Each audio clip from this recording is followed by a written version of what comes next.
მშვიდობისა, იმედია მშვიდობიანი ორშაბათი დღით დავიწყებთ დამოუკიდებლობის დღისათვის მზადებას. მიმდინარე კვირაში ჩვენ კი დილა საქმიანი გვაქვს თავდაპირველზე BMG-ის გუნდის წევრებთან ერთად.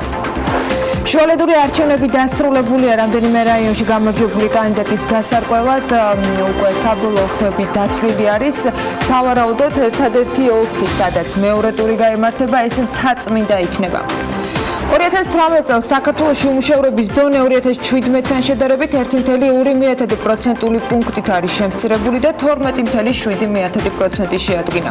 სტატისტიკის ეროვნული სამსახურის მიერ გამოქვეყნებული ინფორმაციით, ბოლო 9 წლის განმავლობაში უმუშევრობის დონის შემცირების ტენდენცია და უკანასკნელი 15 წლის მანძილზე 2018 წლის მაჩვენებელი ყველაზე დაბალ ნიშნულზე იყო. 2018 წელს დაქირავებულთა რაოდენობამ თვით დასაქმებულებს გადააჭარბა. გასულ წელს დაქირავებულთა წილი დასაქმებულებში 50,8% შეადგენდა, რაც 2,5% პუნქტით გაზრდილი მაჩვენებელია წინა წელთან შედარებით. დედაქალაქის სატრანსპორტო სქემაში ეტაპობრივად ცვლილებებია. რუსთაველიდან ვაკის მიმართულებით ავტობუსები პირდაპირ მელიქიშვილის გავლით იმოძრავებენ. თბილისის ღამის ეკონომიკის კვლევაზე ტენდერი კიდევ ერთხელ ახლიდან უნდა გამოცხადდეს. სატრანსპორტო დარგების მიერ გადაზიდული ტვირთების მოცულობა კი გაზრდილია და 2019 წლის იანვარ-მარტში გადაზიდული ტვირთების რაოდენობამ 8,600,000 ტონა შეადგინა, მაშინ როცა გასული წლის ამავე პერიოდში 8,400,000 ტონა ფიქსირდებოდა. სამოქალაქო ავიაციის სააგენტომ დააკმაყოფილა კორეის რესპუბლიკის ავიაკომპანია Korean Air-ის განაცხადი სამხრეთ კორეასა და საქართველოს შორის ჩარტერული საჰაერო მიმოსვლის შესრულების თაობაზე. შესაბამისად, კორეის რესპუბლიკასა და საქართველოს შორის ჩარტერული ფრენები იწყება. საქართველოში კიდევ 2 მიკროსაფინანსო ორგანიზაცია გაუქმდა. შპს აქსიფინანსა და შპს მისო კავკასიის მიკროკრედიტს ეროვნული ბანკის განკარგულების თანახმად ლიკვიდაციის პროცესი აქვთ. ევროკომისია ბანკები საბითუმო სავალუტო ბაზარზე კარტერული გარიგებების გამო დააჯარიმა. დაჯარიმებულ ბანკებს შორის არიან Royal Bank of Scotland, JP Morgan და MUFG და კიდევ არაერთი ბანკი. საერთო ჯამში გამოცემის ინფორმაციით ისინი 1,70,000,000-ით დაჯარიმდნენ. კანადამ და შეერთებულმა შტატებმა ერთმანეთის მიმართ დაწესებული სავაჭრო ტარიფები გააუქმეს. გასულ წელს შტატებმა კანადიდან ფოლადისა და ალუმინის შეტანაზე 25%-იანი ტარიფი დააწესეს, რასაც კანადის მხრიდან ამერიკულ ხორცსა და გარკვეულ ალკოჰოლურ სასმელებზე ტარიფის ზრდა მოჰყვა, თუმცა მხარეებმა საბოლოოდ ეკონომიკური ურთიერთობების დარეგულირება მოახერხეს. შეერთებული შტატების პრეზიდენტმა დონალდ ტრამპმა 2018 წელს 479 მილიონი დოლარი გამოიმუშავა. თეთრი სახლის ლიდერის ყოველწლიური ფინანსური ამონაწერის თანახმად, შტატების პრეზიდენტის წლიური 400,000 დოლარიანი ხელფასის პირობებში რესპუბლიკელმა პრეზიდენტმა მოახერხა და ჯამში თითქმის 500 მილიონი დოლარით შეივსო ბიუჯეტი. ტრამპს აქამდე არაერთხელ უთქვამს, რომ მისი ქონება 10 მილიარდ დოლარს აღემატება.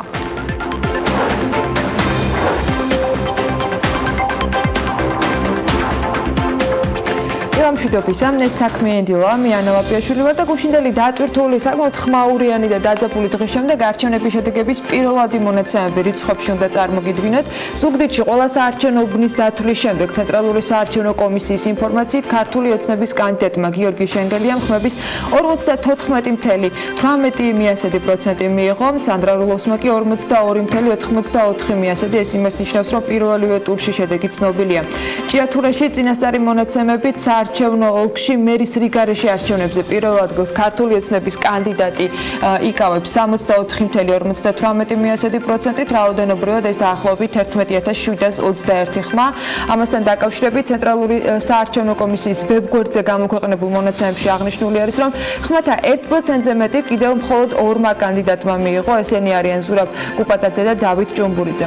კიდევ ერთი მონაცემი ის არის, რომ წინასწარი შედეგების მიხედვით მთაწმინდის ოლქში ქართული ოცნების მაჟორიტარი დეპუტატობის კანდიდატმა ლადო კახაძემ ხმების 51% მიიღო, რაც რაოდენობრივად არის 6036 ხმა. ევროპული საქართველოს თავისუფალი დემოკრატების კანდიდატმა შალვა შავგულიძემ კი დაახლოებით 5%-ით ნაკლები 36,93% ხმებისა, ეს რაოდენობრივად 5422 ხმა არის. ეს ყველაფერი იმას ნიშნავს, რომ სავარაუდოდ თაწმინდის ოლქში მეორე ტური გაიმართება. ცესკოს წინასწარი მონაცემებით მარნეულში ასევე ქართული ოცნების მერობის კანდიდატმა გაიმარჯვა 79,8% ხმებისა და ამავე დროს გუშინდელი არჩევნების მიხედვით ზესტაფონის საარჩევნო მონაცემებით პირველ ადგილზე გიორგი გოგლიჩიძე არის ქართული ოცნებიდან 50,57% და კიდევ ერთი ეს იყო ხულოს საარჩევნო ოლქი, სადაც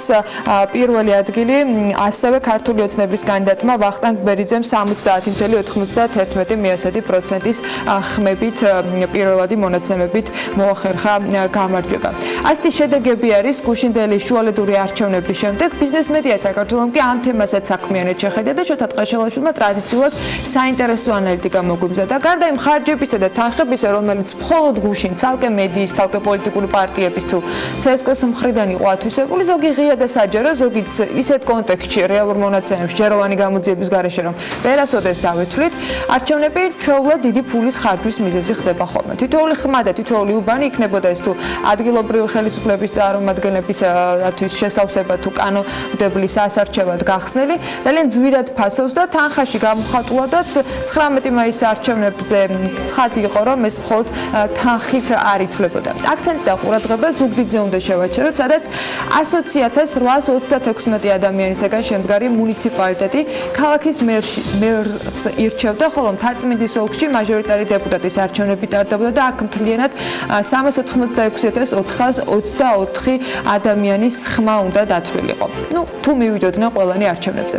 რა ხდებოდა გუშინდელ დღემდე? მოკლედ, ამ 386,000 ადამიანის გულის მოსაგებად პოლიტიკურმა პარტიებმა სახელმწიფო აუდიტის ბოლო მონაცემებით, რომელიც აპრილის თვით თარიღდება, პარტიებმა ჯამში 2,844,372 ლარის მობილიზება მოახერხეს. აქედან პოლიტიკური შემოწირულობა იყო 1,709,822 ლარი.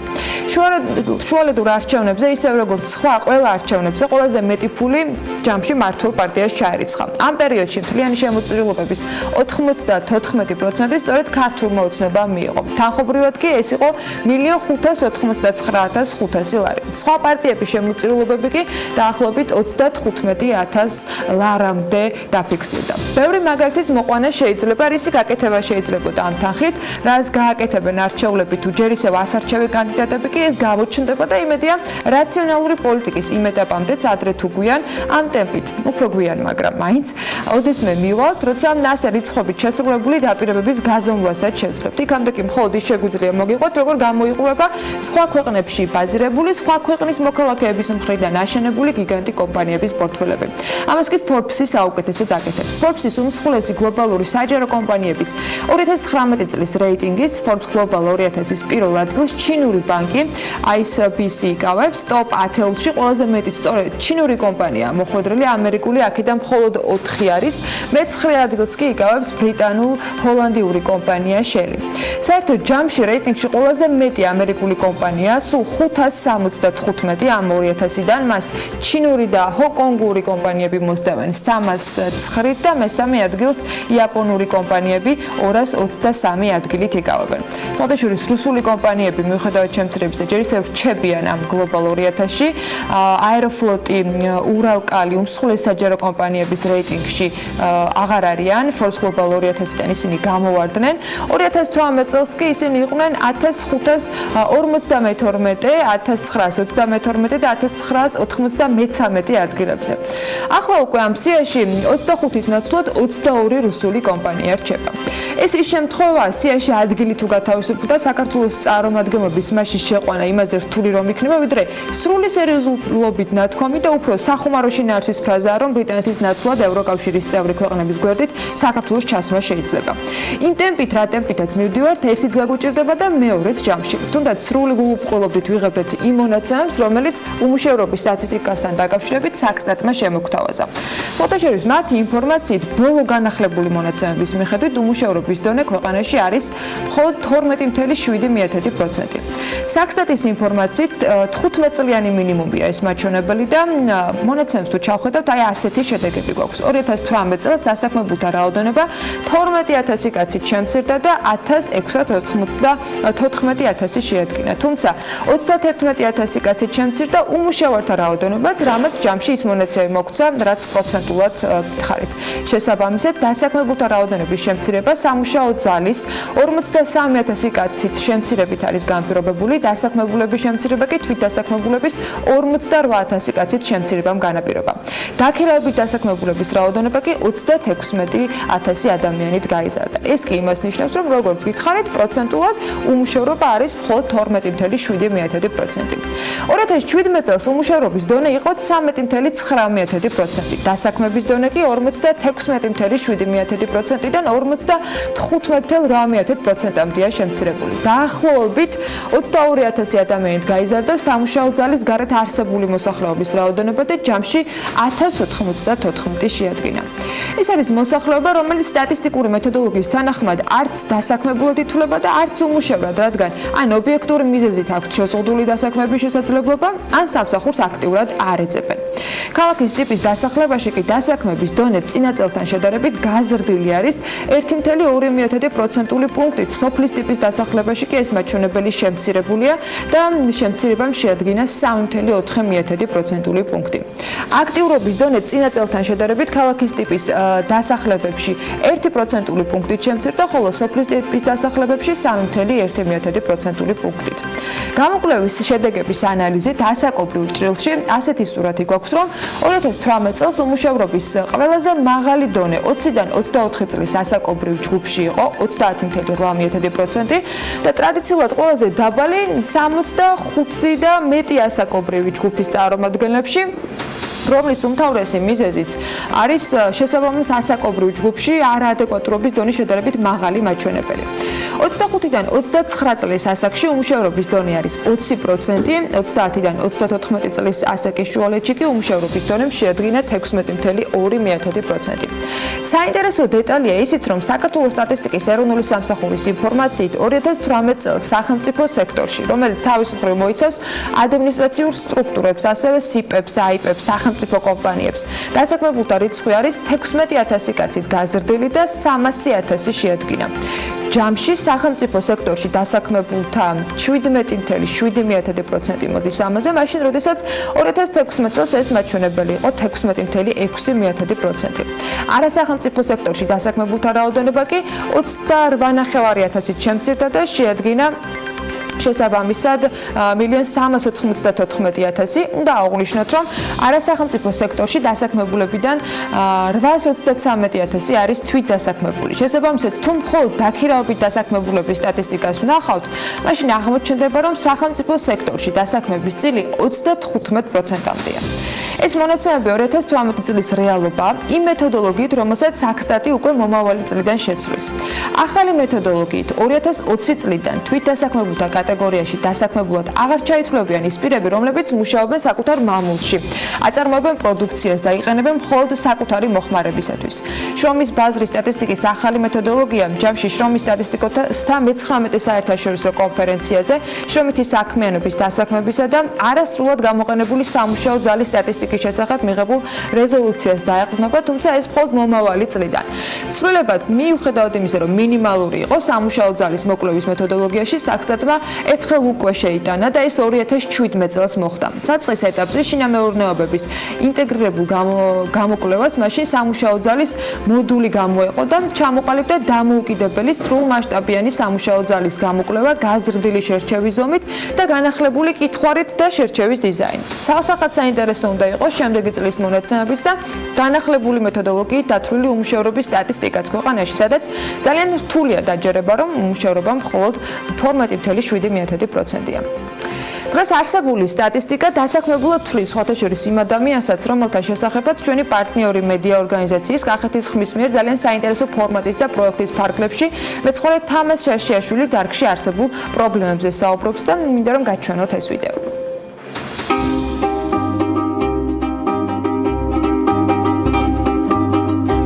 ვიყავი, როდესაც ხარი მყავდა მე და მივდე ამ საქმიანობას, მეცხვარეობას. მე ძალიან მიყვარს ხარი, ძროხა. საერთოდ პირ ვთქვი რა, ძალიან მიყვარს მე. ჩვენ წინაპარსაც უყვარდა მამას, დედას. გავიღვიძებ, მოვდივარ, მომყავ. დაღამდება მიმყავს. ზამთარში ბალახს უყრით, პრესს ვყიდულობთ ხმელ ბალახს და უყრი ვაჭმეო. იმიტომ რომ თოლში ხო ვერ გამოვრეკავ. ხო, ვერ გამოთმება ხოლმე და მინდორში მწვანე ბალახზე გამოვრეკავთ ხოლმე. და მოგვიდის და ასე მიდის ნელ-ნელა ჩვენი ცხოვრება. ეხლა ჩემთვის არ არის რთული, მაგრამ ვინც არ იცის იმისთვის რთულია. ჩემთვის რთული არ არის.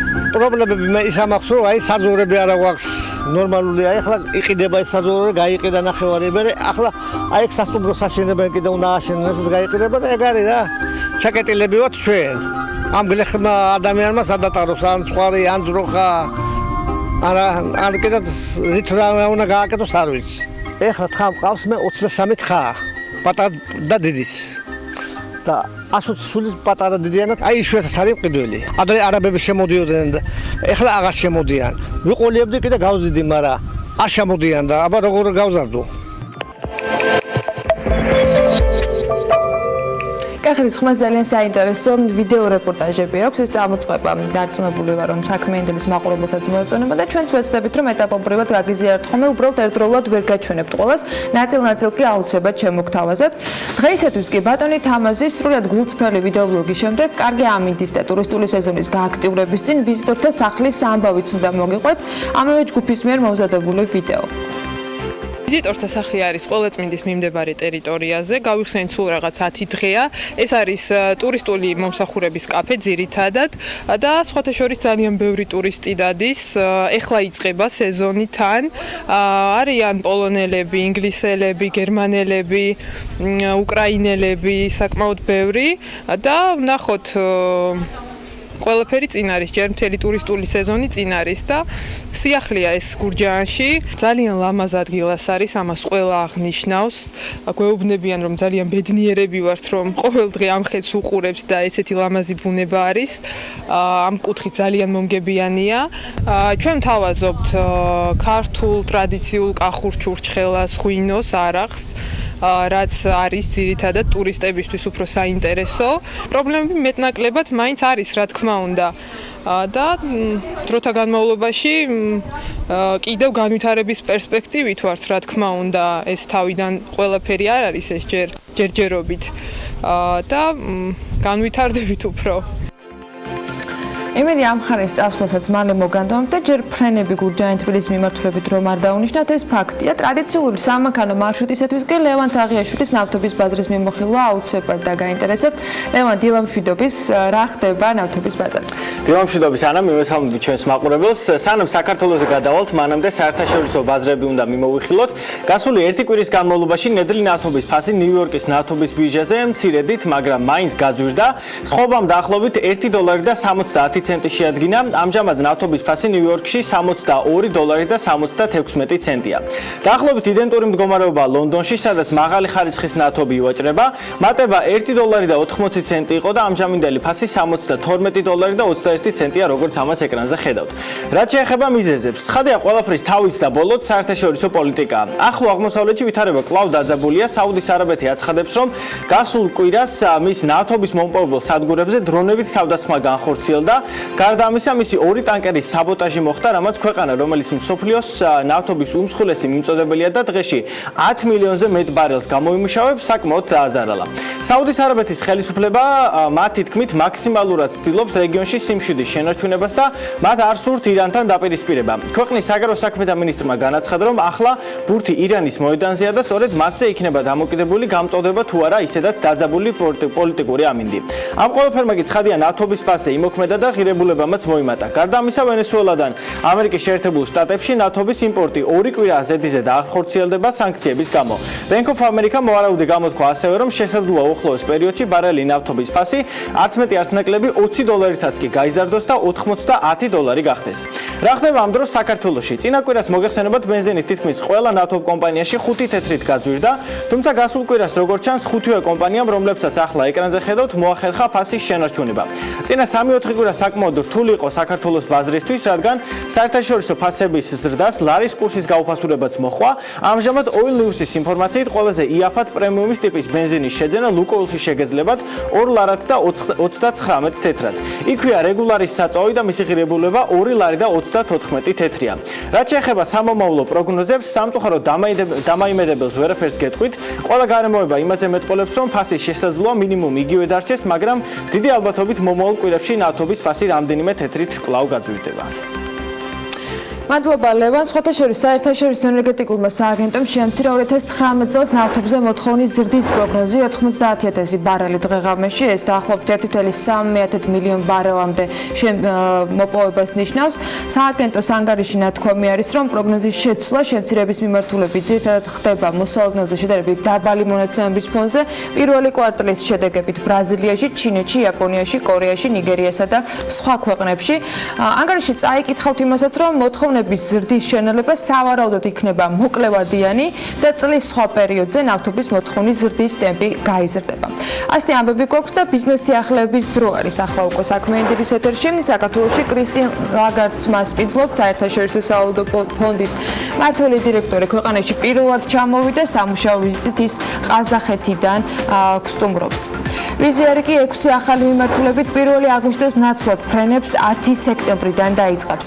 ელექტრონული კომერციის ახალი პლატფორმა ვენდუჯი ამოქმედდა. ახალი პლატფორმის შესახებ პრეზენტაცია დღეს 12 საათზე გაიმართება.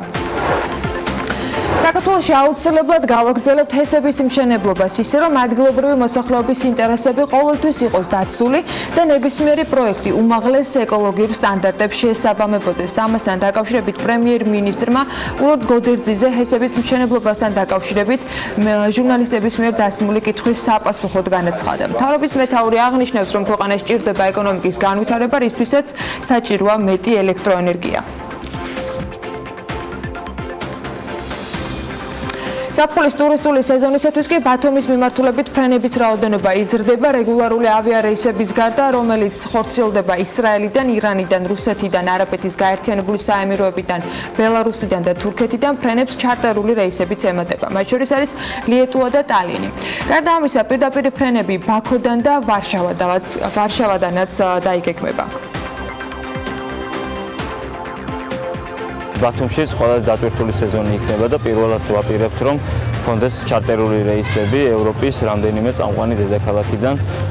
წეს გვინდა, რომ მინიმუმ 3 ევროპული დედაქალაქიდან განხორციელდეს პირდაპირი რეისები. ჩვენ უკვე შევთანხმდით ტალინის მიმართულებაზე, უკვე შეთანხმებულები ვართ პოლონეთის მიმართულებაზე, ლიეტუვას, ლატვიის მიმართულებითაც ვაპირებთ, რომ ჩვენ გქონდეს გადაწყვეტილებები უახლოეს მომავალში.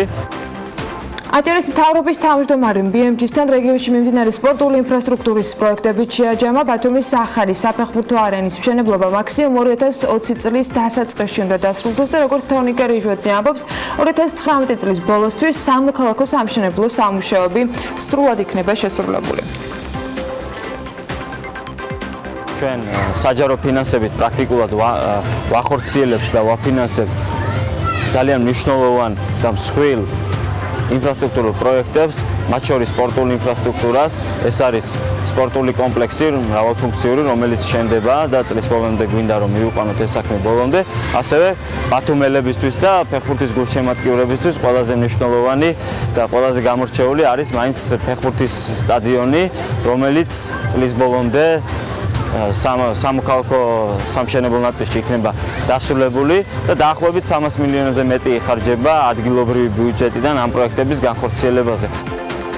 ანაკლის სპორტი ჩვენთვის სტრატეგიული მნიშვნელობის პროექტია და დიდი იმედი მაქვს, რომ ჩვენი მხარდაჭერის ფონზე კონსორციუმი თავის ვალდებულებებს წარმატებით შეასრულებს და პროექტი დადგენილ ვადებში შედგება. ამასთან დაკავშირებით ეკონომიკისა და მდგრადი განვითარების მინისტრმა პალიტრანიუსის გადაცემაში ისაუბრა ანაკლის სპორტთან დაკავშირებით დასმული კითხვის აპასუხოდ.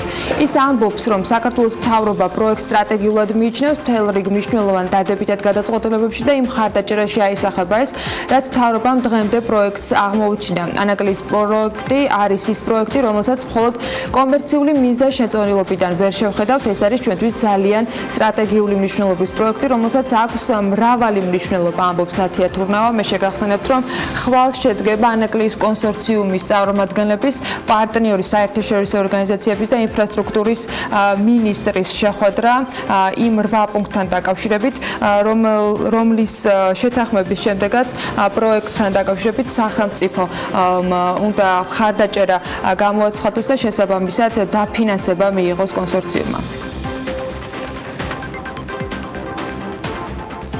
მიმდინარე წლის იანვარ-მარტში კი სატრანსპორტო დარგების მიერ გადაზიდული ტვირთების მოცულობა 2018 წლის ანალოგიურ პერიოდთან შედარებით 2,1 მილიონი ტონით გაიზარდა. 2019 წლის იანვარ-მარტში გადაზიდული ტვირთების ოდენობა 8,600,000 ტონას შეადგინა, მაშინ როცა გასულ წელს ეს პერიოდი იყო დაახლოებით 8,400,000 ტონის მოცულობით. სატრანსპორტო დარგების მიერ გადაყვანილი მგზავრების რაოდენობა 2018 წელთან შედარებით 2,400,000 მგზავრით არის გაზრდილი. იანვარ-მარტში უფრო კონკრეტულად 84,7 მილიონი მგზავრის გადაყვანა მოხდა, ხოლო 2018 წლის იანვარ-მარტში კი ეს ციფრი 82,300,000 შეადგენდა.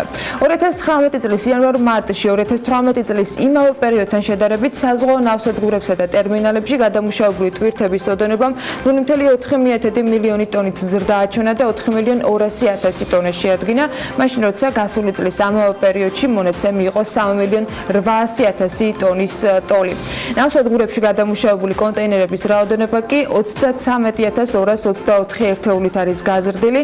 ამ წლის იანვარ-მარტში 122,898 კონტეინერი გადამუშავდა, წინა წლის ანალოგიურ პერიოდში კი 99,674 კონტეინერი იყო გადამუშავებული. საქართველოს ეკონომიკისა და მდგრადი განვითარების სამინისტრო სახელმწიფო ქონების ეროვნულმა სააგენტომ 2018 წელს სახელმწიფო საკუთრებაში არსებული შენობა ნაგებობების და მიწების შეფასებისათვის ლევან სამხარაულის სახელობის სასამართლო ექსპერტიზის ბიუროს 406,975 ლარი გადაუხადა. ეს ინფორმაცია BMG ქონების ეროვნული სააგენტოდან გამოითხოვა. სამხარაულის ექსპერტიზის ეროვნული ბიუროს და ქონების ეროვნული სააგენტოს საქმიანი თანამშრომლობა კი მას შემდეგ გახდა აქტუალური, რაც ეკონომიკის ყოფილმა მინისტრმა გიორგი ქობულიან პარლამენტში საჯარო გამოსვლისას თქვა, რომ ეგრეთ წოდებული სამხარაულის ეროვნული ბიუროს ექსკლუზივი უნდა მოიხსნას.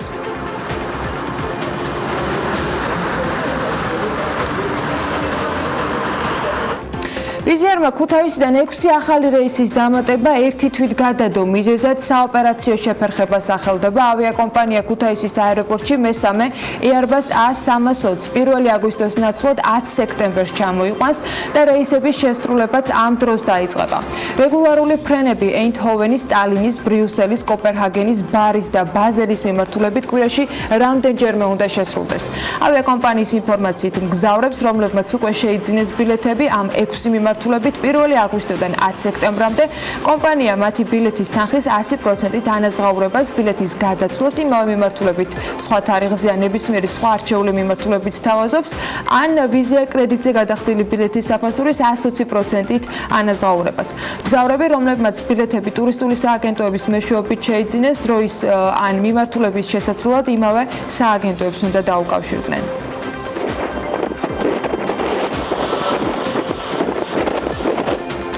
ქუთაისის შემოვლითი გზის 4-ზოლიანი მაგისტრალის მოდერნიზებაზე მუშაობა დაიწყო. ადგილზე ვიცე-პრემიერი იმყოფებოდა, რომელმაც განაცხადა, რომ სამუშაოები აქტიურ რეჟიმში მიმდინარეობს და მან გამოთქვა იმედი, რომ პროექტი დადგენილ ვადებზე უფრო მალე დასრულდება.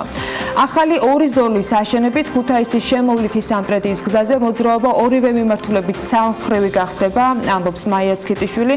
მისივე თქმით, პროექტი ჩქაროსნული გზის სტანდარტის დაცვით აშენდება და მნიშვნელოვნად გააუმჯობესებს საგზაო უსაფრთხოებას. რეგიონული განვითარებისა და ინფრასტრუქტურის სამინისტროს ინფორმაციით, ჩქაროსნული ავტომაგისტრალის სხვა მონაკვეთებისგან განსხვავებით, ქუთაისის სამტრედიის გზის დამატებით 2 ზოლის მშენებლობა სახელმწიფოს ბიუჯეტიდან დაფინანსდება. პროექტის ჯამური ღირებულება კი 200 მილიონ ლარზე მეტია. ქუთაისის შემოვლითი ახალი 2 ზოლის მშენებლობა 2020 წლის ბოლოსთვის უნდა დასრულდეს.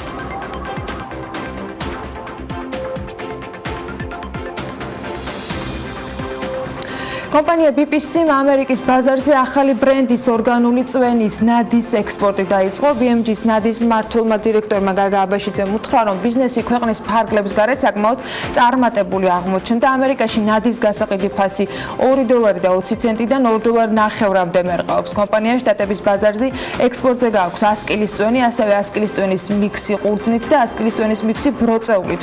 ბოთლის ზომა კი 300 მილilitrიანია და 1 ლიტრიანია. ნადია ამერიკაში ამჟამად ნიუ-იორკში, ჯორჯიის შტატსა და ბოსტონში იყიდება.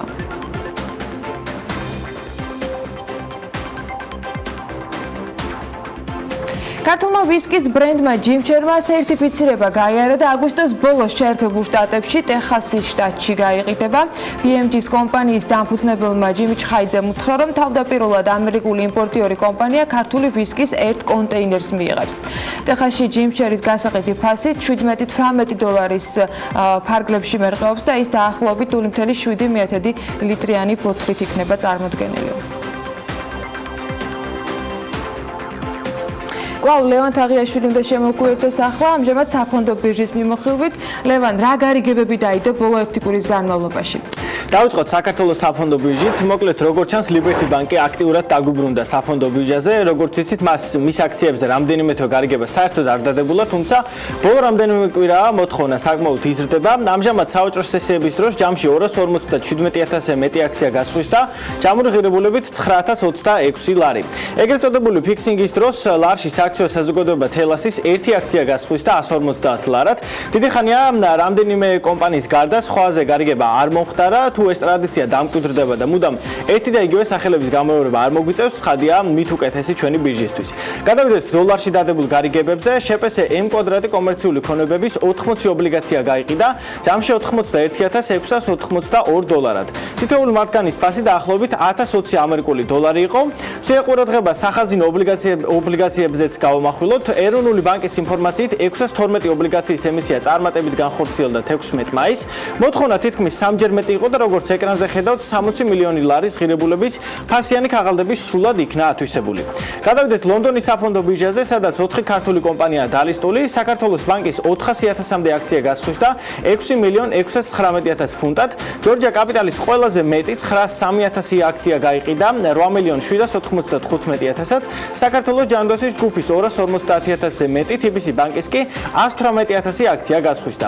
გარიგების ღირებულება კი 2 მილიონი ფუნტი იყო. რაც ეხება საბაზრო კაპიტალიზაციას, საქართველოს ბანკი 799 მილიონ ფუნტადაა შეფასებული, ჯორჯია კაპიტალი 365 მილიონად, საქართველოს ჯანდაცვის ჯგუფი, რომელშიც ევქსი და იმედი ელიაა გაერთიანებული 309 მილიონი ღირს. TBC ბანკმა კი შეინარჩუნა 900 მილიონზე მეტი საბაზრო კაპიტალიზაცია და გალთენ თაგარდის მონაცემებით მისი ფასი 920 მილიონს აჭარბებს. საქართველოს საფონდო ბირჟას და მის ინდექსს დაუბრუნდეთ, მისი ნიშნული 1 ერთეულით შემცირდა გასულ კვირას და როგორც ახლა ეკრანზე ხედავთ, ის 138,19 პუნქტისგან შედგება. საბაზრო კაპიტალიზაცია კი 30 აპრილის მონაცემებით 1,941 მილიონი ლარია, რომელიც მარტისთვის იდენტური მაჩვენებელია. მადლობა ლევან, მიმოხილვისათვის. ჩვენ წინ ახლა უკვე გარემოს ეროვნული სააგენტოს მიერ მოწოდებული ინფორმაციები გველოდება. ამინდი საქართველოში მათივე ინფორმაციით განპირობებული იქნება შავი ზღვის ჩრდილო-დასავლეთიდან შემავალი გრილი და სამხრეთიდან გადმონაცვლებული თბილი ჰაერის მასების ურთიერთქმედებით მოსალოდნელია დრო გამოშვებით ღრუბლიანობის მომატება უმეტეს რაიონში ხანმოკლე წვიმა ელჭექი. იქით აღმოსავლეთ საქართველოში კი ზოგან შესაძლოა იყოს სეტყვაც იქროლებს დასავლეთის მიმართულების ქარი. სოხუმში იწვიმებს და 23 გრადუსი იქნება, ისევ ბათუმში, ქობულეთში 22 გრადუსამდე გათბება ჰაერი და აქაც ხანმოკლე წვიმაა მოსაოდნელი. ქუთაისში ხანმოკლე წვიმას ელოდებიან და 26 გრადუსი დაფიქსირდება მაქსიმალური ტემპერატურა, ისევე როგორც ზუგდიდში, ანაკლიაში და ონში იქნება 23 გრადუსი და აქაც ხანმოკლე წვიმას ვარაუდობენ, ოზურგეთშიც იწვიმებს და 25 გრადუსამდე გათბება ჰაერი, გორში 28 გრადუსი დაფიქსირდება ხანმოკლე წვიმის ფონზე, ცხინვალში 27 გრადუსია ნავარაუდები, 28 გრადუსი იქნება მარნეულსა და რუსთავში, ახალციხეში 24 გრადუსამდე გათბება ჰაერი და ბორჯომში 25 გრადუსია ნავარაუდები. 22 გრადუსი დაფიქსირდება ბაკურიანში, ახალქალაქში 21 გრადუსი, სტეფანწმინდაში 16 და თელავში 25 გრადუსს მიაღწევს ტემპერატურა. თბილისს რაც შეეხება დროგამოშვებით ღრუბლიანობა მოიმატებს, ხანმოკლე წვიმა და ელჭექი არის ნავარაუდები, იქროლებს ჩრდილო-დასავლეთის ქარი და მაქსიმალური ტემპერატურა 27 გრადუსი დაფიქსირდება თბილისში.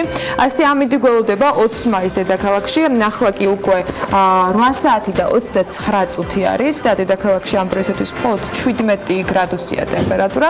ასეთი დღე იქნება, სულ რაღაც 10 გრადუსით მეტი დაფიქსირდება დღეს განმავლობაში მაქსიმალური ტემპერატურა თბილისში, დანარჩენ ქალაქებში კი უმეტესად ხანმოკლე წვიმას ელჭექით ველოდებით. ასეთი არის გარემოს ეროვნული სააგენტოს პროგნოზი.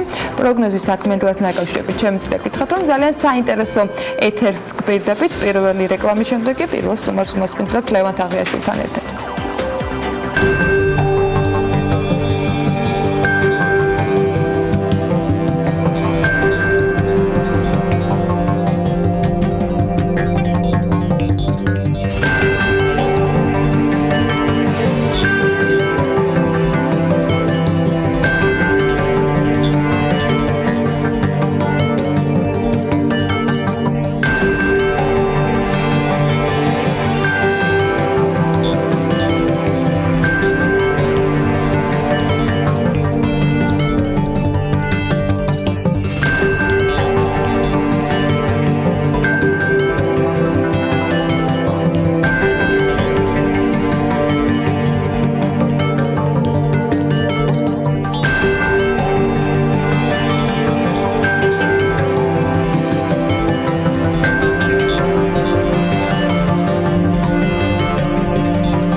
საქმიანი დილის ეთერში ლევან თაღიაშვილი გვერდება სტუმართან ერთად და ძალიან საინტერესო სახელით, ძალიან საინტერესო კომპანიას გაგვაცნობს. ლევან, კიდევ ერთხელ მოგესალმები და მივესალმები შენ სტუმარს. დილა მშვიდობის. მოკლედ, დარაბას დამფუძნებლის გიორგი კეკელიძის მამა ჯერ კიდევ რამდენიმე ათეული წლის წინ ყიდდა უცხოეთში ნახატებს, თუმცა მაშინ არც ინტერნეტი არსებობდა და არც დარაბას ვებგვერდი. გიორგის კომპანიის სახელი მამისგან აიღო და მის ბიზნეს ახალი სიცოცხლე შესწინა, სწორედ ის გვერდება საქმიანი დილის ეთერში, რომელიც უფრო ცვლად მოგვიყვება საკუთარი გეგმების და დარბას განვითარების შესახებ. დილა მშვიდობის გიორგი, პირველ რიგში ძალიან დიდი მადლობა იმისთვის, რომ ხართ ჩვენთან ერთად. ჩვენ საქმის კურსის ეთერში BMG-ის მაყურებელმა უკვე ნახეთ მცირე სიუჟეტი სტარტაპერების რუბრიკაში დარბაზე. ახლა უფრო ცვლად ვისაუბროთ თქვენი პლატფორმის შესახებ, რა შანსს აძლევს მხატვრებს დარბა. ძალიან დიდ შანსს, მე მგონი აქამდე არც კი ვფიქრეთ ამას შანსის შესახებ, იმიტომ რომ ჩვენ რეალურად უფასოდ ვიღებთ მე ფოტოებს, რეალურად პორტფოლიოს ვიღებთ, ფოტოებს ჩვენ საიტზე და ყიდით, არა მარტო საიტზე, ასევე ჩვენ საგამოფენო სივრცე გვაქვს, იქაც ჩამოვყიდებთ და ვეცდებით ძალიან სწრაფად და ძალიან ეფექტურად გავყიდოთ ეს ყველა ნახატი. ანუ ეს არის ვებგვერდი, სადაც ნებისმიერ მხატვარს შეუძლია განათავსოს საკუთარი ნახატი, შექმნა საკუთარი პორტფოლიო და შემდეგ დაუკავშირდეს. ესეთი გვაქვს მიდგომა. ეს არის პორტალი, სადაც გვინდა რომ გავაერთიანოთ, ანუ რაღაცა ცენტრალიზებული იყოს, რომ გავაერთიანოთ ყველა მხატვარი და ხელოვანი, არა მარტო მხატვარზე აქვს საუბარი. და ამ საიტიდან მოხდეს ერთიანად ჩვენ ხელმძღვანელობთ ამას, იმიტომ რომ გვინდა რომ ხარისხი იყოს ძალიან მაღალი. ანუ თვითონ მხატვრები ვერ შეძლებენ ამ ატვირთვას ამ ფოტოების, ანუ ჩვენთან მოდის ნახატები, ჩვენ ვიღებთ მაღალხარისხიანი ფოტოებს და მე ჩვენ ვტვირთავთ ვებსაიტზე. შემოგვიდგეთ მე ხდება ამ ყოფის გაყიდვა. გასაგებია და ვიზზე იყიდება ძირითადად ალბათ ტურისტებზე არის გათვლა თუ ადგილობრივი ყველაზეა ძირითადად გათვლა გვაქვს უცხოელებზე, თუმცა ძალიან დიდი სურვილი გვაქვს და ტრენდიც არის ესეთი, რომ ქართველებმაც დაიწყონ შესყიდვა და ამისთვის ვაკეთებთ განმადებას და ხელმისაწვდომი იყოს ყოველთვის ასევე ჩვენი საქმის ძალიან დაბალი არის, თუმცა მიზანი იმისთვის გვაქვს ეს გაკეთებული, რომ ანუ ბევრ შეეძლოს ამის ყიდვა და ასევე მხატვარსაც გაიყიდოს და უფრო მეტი შემოსავალი მიიღოს, ვიდრე ელოდოს რაღაცა მაღალ არის რამე ფილტრი, რომელიც თქვა გააქვთ ამ ნახატების განთავსებამდე. ანუ ჩვენი გუნდის წევრები, თქვა ირინა არსენიშვილი, რომელიც არის არდირექტორი და ჩემი მეგობარი და 3 წელი რაც ვაკეთებთ ამ გალერეას და გამოფენებს. ანუ თქვა ირინა ძირითადად ფილტრავს მხატვრებს, რომლებიც თქვა პირველ ეტაპზე რომელიც უნდა წარმოიჩინოს, იმიტომ რომ გვაქვს შეზღუდვა რაღაც ბიუჯეტი გვაქვს ჩვენი, რომ ვინ რამდენი ფოტო იქნება განთავსებული და ნახატი საიზში. შესაბამისად, ანუ გვინდა რომ თავიდან რაღაცა ჩვენ გავფილტროთ კარგად, მაგრამ არნიშნავს რომ ყველა იდეაში ყველა გვინდა რომ იყოს მომავალში ამ ჩვენს ვებ. ანუ თვითონ მხატვარს შეუძლია მხოლოდ რამდენიმე ფოტოს განთავსება? ჩვენზე ამას ჩვენ ვწყვეტავთ, ანუ არის მხატვრები, რომლებიც ძალიან საინტერესო არიან და ანუ უბრალოდ ანუ თქვა 3 ნახატი არის საკმარისი, იმიტომ რომ მართლა ძალიან კარგი ნამუშევრებია და შესაბამისად ვცდილობთ რომ ანუ რა თქმა უნდა 10 და 20 ვერ იქნება ერთი მხატვრის, მაგრამ მიზანი გვაქვს რომ მეტი მხატვარი იყოს და ნაკლები მხატვრის თვითონ ნახატი, მაგრამ იდეაში გვინდა რომ თუ კარგი მხატვარი ხელ ვერ დამალოთ. რატომ დარაბა?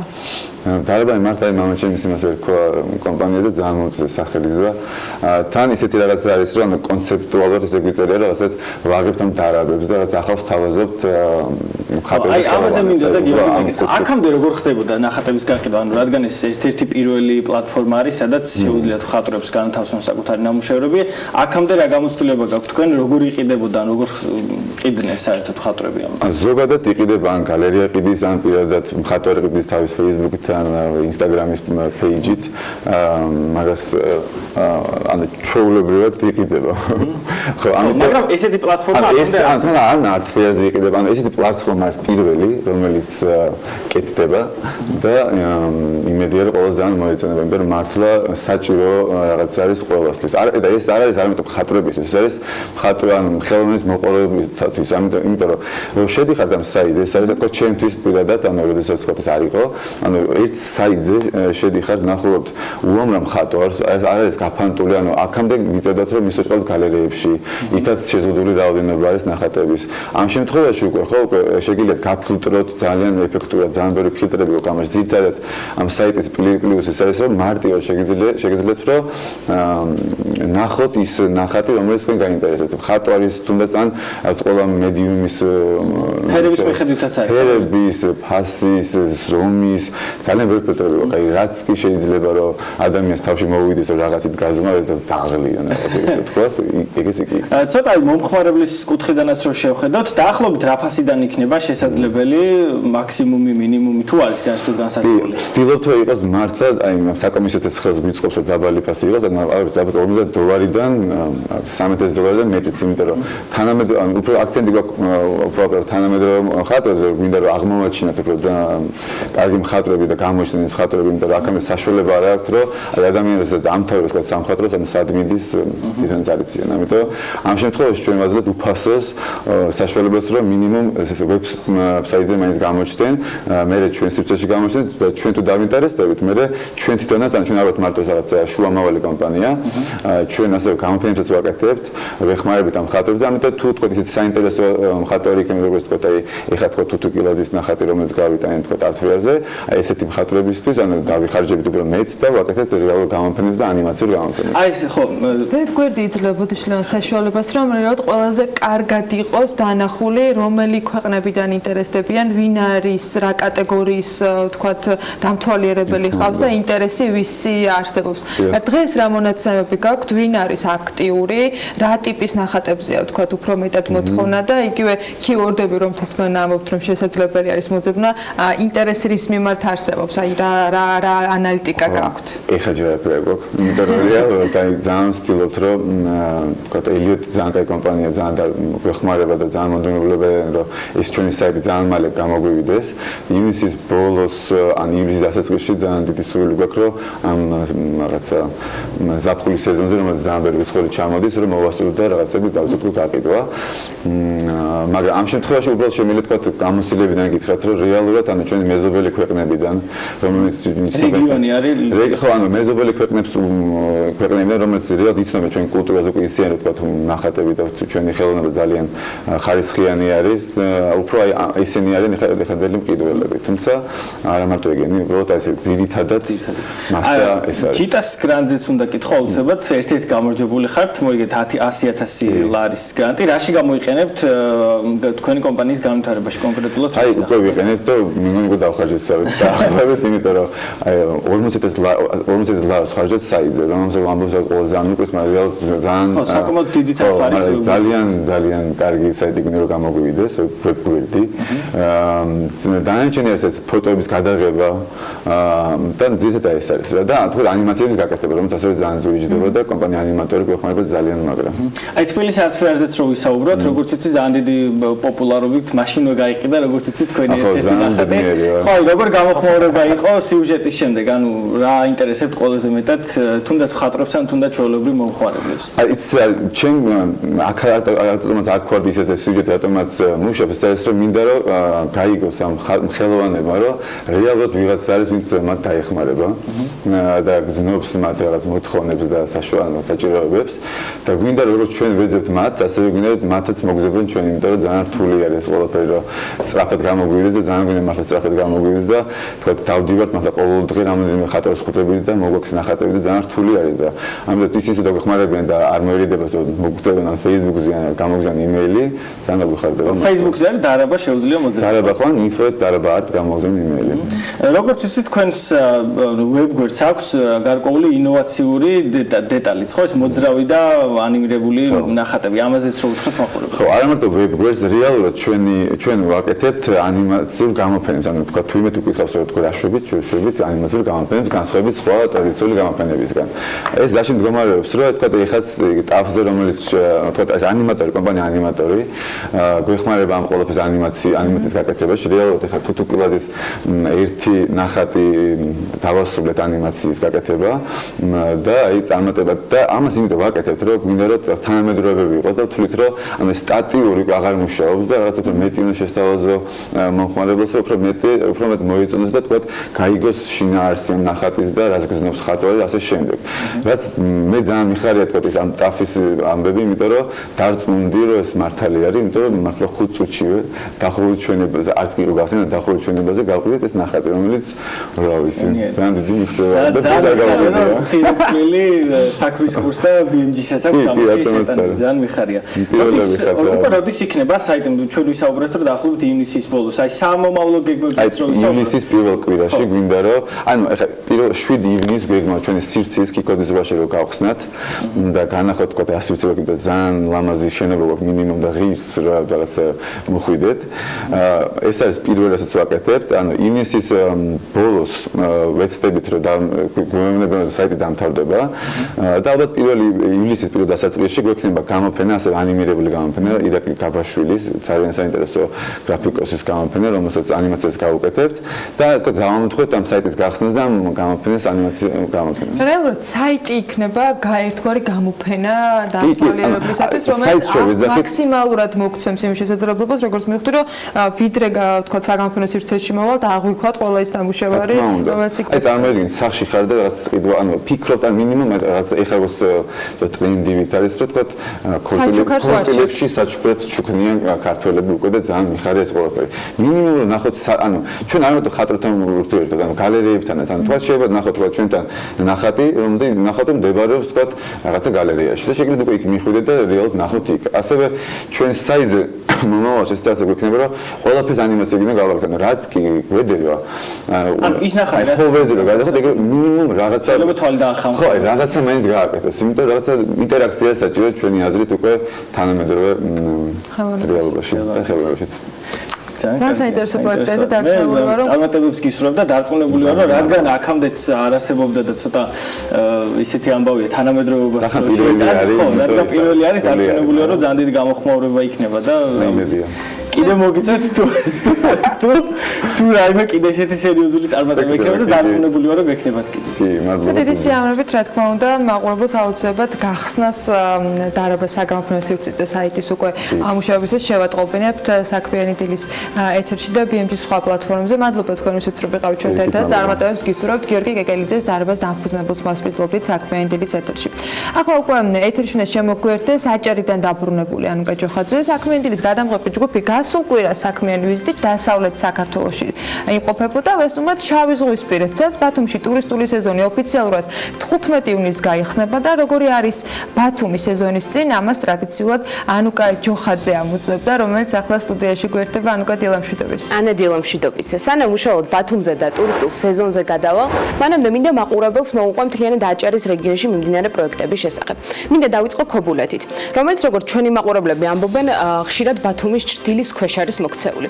შესაბამისად დღეს გადავწყვეტე სწორედ ქობულეთის სიახლეებით დაგვეწყო აჭარის რეგიონზე საუბარი. ალბათ უცხო არავისთვის არ არის ქობულეთის მსხვილი საინვესტიციო პროექტი მწვანე ქალაქი, რომლის საინვესტიციო ღირებულება, როგორც აჭარის მთავრობაში ამბობენ, რეგიონისთვის უპრეცედენტოა და $9 მილიარდ უტოლდება. ამ მიმართულებით Green Resort-ის საერთო ჯამში რეგიონში 500-ზე მეტ სამუშაო ადგილს შექმნის. თუმცა ამ საინვესტიციო პროექტის გარდა ქობულეთში ხშირად საუბრობენ სანაპირო ინფრასტრუქტურის გაუმართავაზე. როგორც აჭარის მთავრობის თავმჯდომარე ამბობს, როგორც სანაპირო, ისე საქალაქო ინფრასტრუქტურის მოწყობაში ადგილობრივი ბიუჯეტიდან წელს $20 მილიონი დაიხარჯება.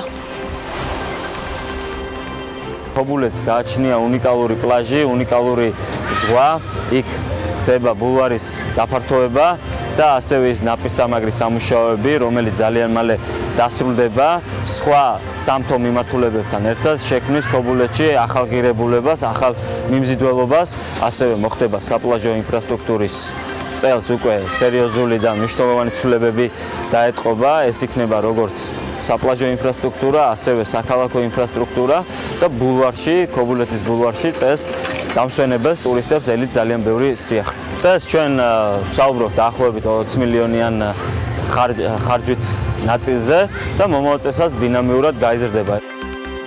ქობულეთიდან კი კურორტ გოდერძიზე გადავინაცვლოთ. იმის გათვალისწინებით, რომ BMG აჭარის რეგიონის როგორც მიმდინარე, ისე სამომავლო პროექტებს ხშირად აშუქებს, ჯერ კიდევ შარშან ამ დროს კურორტზე 16 საინვესტიციო პროექტის შესახებ გიყვებოდით. თუმცა როგორც ჩვენთვის ცნობილი გახდა, ამ ეტაპზე გოდერძიზე 19 საინვესტიციო პროექტი ხორციელდება და მათი ჯამური საინვესტიციო ღირებულება $200 მილიონი. იგეგმება ტურისტული კლასტერის შექმნაც, რომელიც კურორტ გოდერძისთან ერთად მწვანე ტბასა და ბეშუმს გააერთიანებს. ამ მიმართულებით, როგორც აჭარის მთავრობის თავმჯდომარე ამბობს, უკვე მიმდინარეობს საგზაო ინფრასტრუქტურის მოწყობაც. მომავალი კვირიდან კი მწვანე ტბის ინფრასტრუქტურის მოწყობა დაიწყება, რაც ადგილზე ტურისტული ინფრასტრუქტურის შექმნას გულისხმობს. მოიწყობა როგორც საპიკნიკე ადგილები, ისე მოხდება ბილიკების მარკირებაც. ამ მიმართულებით სახელმწიფო $1 მილიონზე მეტი თანხის დახარჯვას გეგმავს. დაახლოებით საუბარი არის 200 მილიონიან საინვესტიციო პორტფელზე, ეს გახლავთ ძირითად ჯამში კერძო კაპიტალი, კერძო ინვესტიციები, მაგრამ სახელმწიფო თავის მხრივ მაქსიმალურად ხელს უწყობს ამ კურორტის განვითარებას. ჩვენ უკვე მუშაობთ ზოგადად კურორტის ბუფერული ზონის გაფართოება განვითარებაზე, ასევე მუშაობთ ახალი მიმართულებების და ახალი კლასტერის შექმნაზე, მწვანე ტბა, ბეშუმი და გოდერძი. უკვე შემდეგი კვირიდან ვიწყებთ მწვანე ტბის ინფრასტრუქტურის მოწყობას და აქ სახელმწიფო დახარჯავს $1 მილიონზე მეტს, ასევე უკვე გამოცხადდა ბეშუმის გაფართოების ტექნიკურ-ეკონომიკური კუთხით ტენდერი და ჩვენ შევძლებთ რომ ბეშუმიც დავტვირთოთ ზამთრის პერიოდში. აჭარის მთავრობის თავმჯდომარე თორნიკე რიჟვაძე კურორტ გოდერძის მიმართულებით ფრენების ამოქმედების შესაძლებლობაზეც საუბრობს და ამბობს, რომ საუბარია მცირე ზომის რამდენიმე ადგილიან თვითმფრინავებზე. მისი თქმით, უკვე მიმდინარეობს მოლაპარაკებები კერძო კომპანიებთან, რათა მათ რეისები შეასრულონ როგორც ბათუმიდან, ისე სხვა მიმართულებებიდან.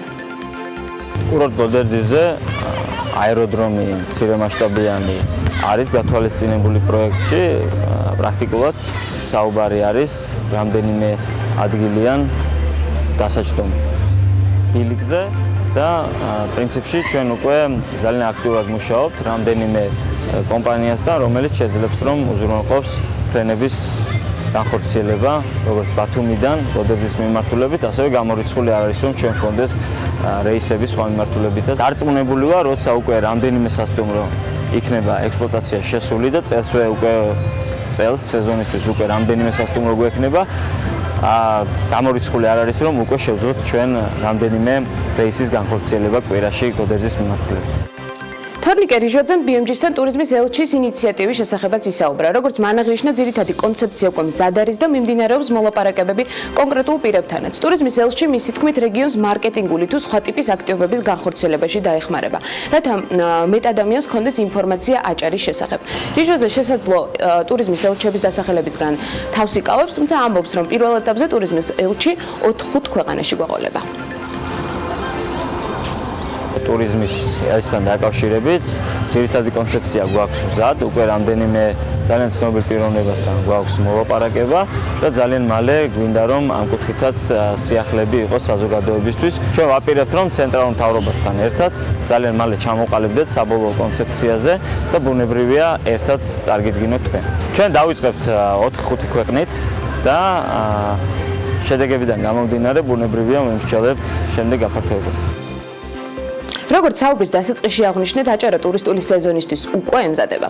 ჩვენი ვიზიტისას უკვე შევხვდით ტურისტებსაც. რა სიახლეებია ბათუმში და როგორია სამზადისი 2019 წლის ზაფხული სეზონისთვის, ამის შესახებ უკვე ჩვენს მიერ მომზადებული სიუჟეტი ვნახოთ.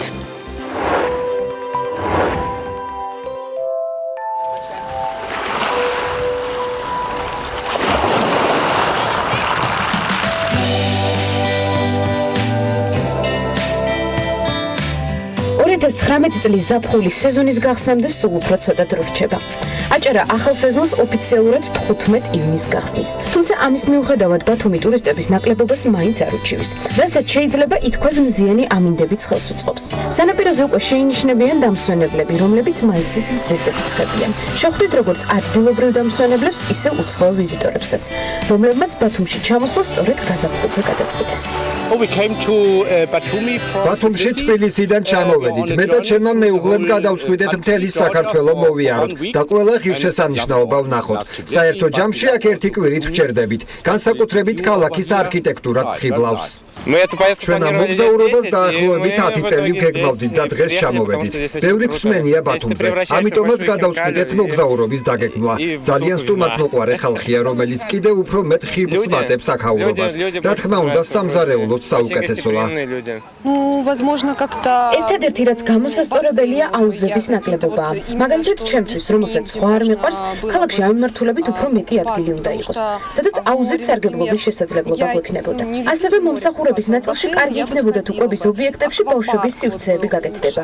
ეს იქნება ჩვენი რჩევა ბიზნესისთვის. ზაფხულის სეზონის გახსნამდე წამზომი უკვე ჩართულია. შესაბამისად, სამზადისიც საბოლოო ფაზაში შედის.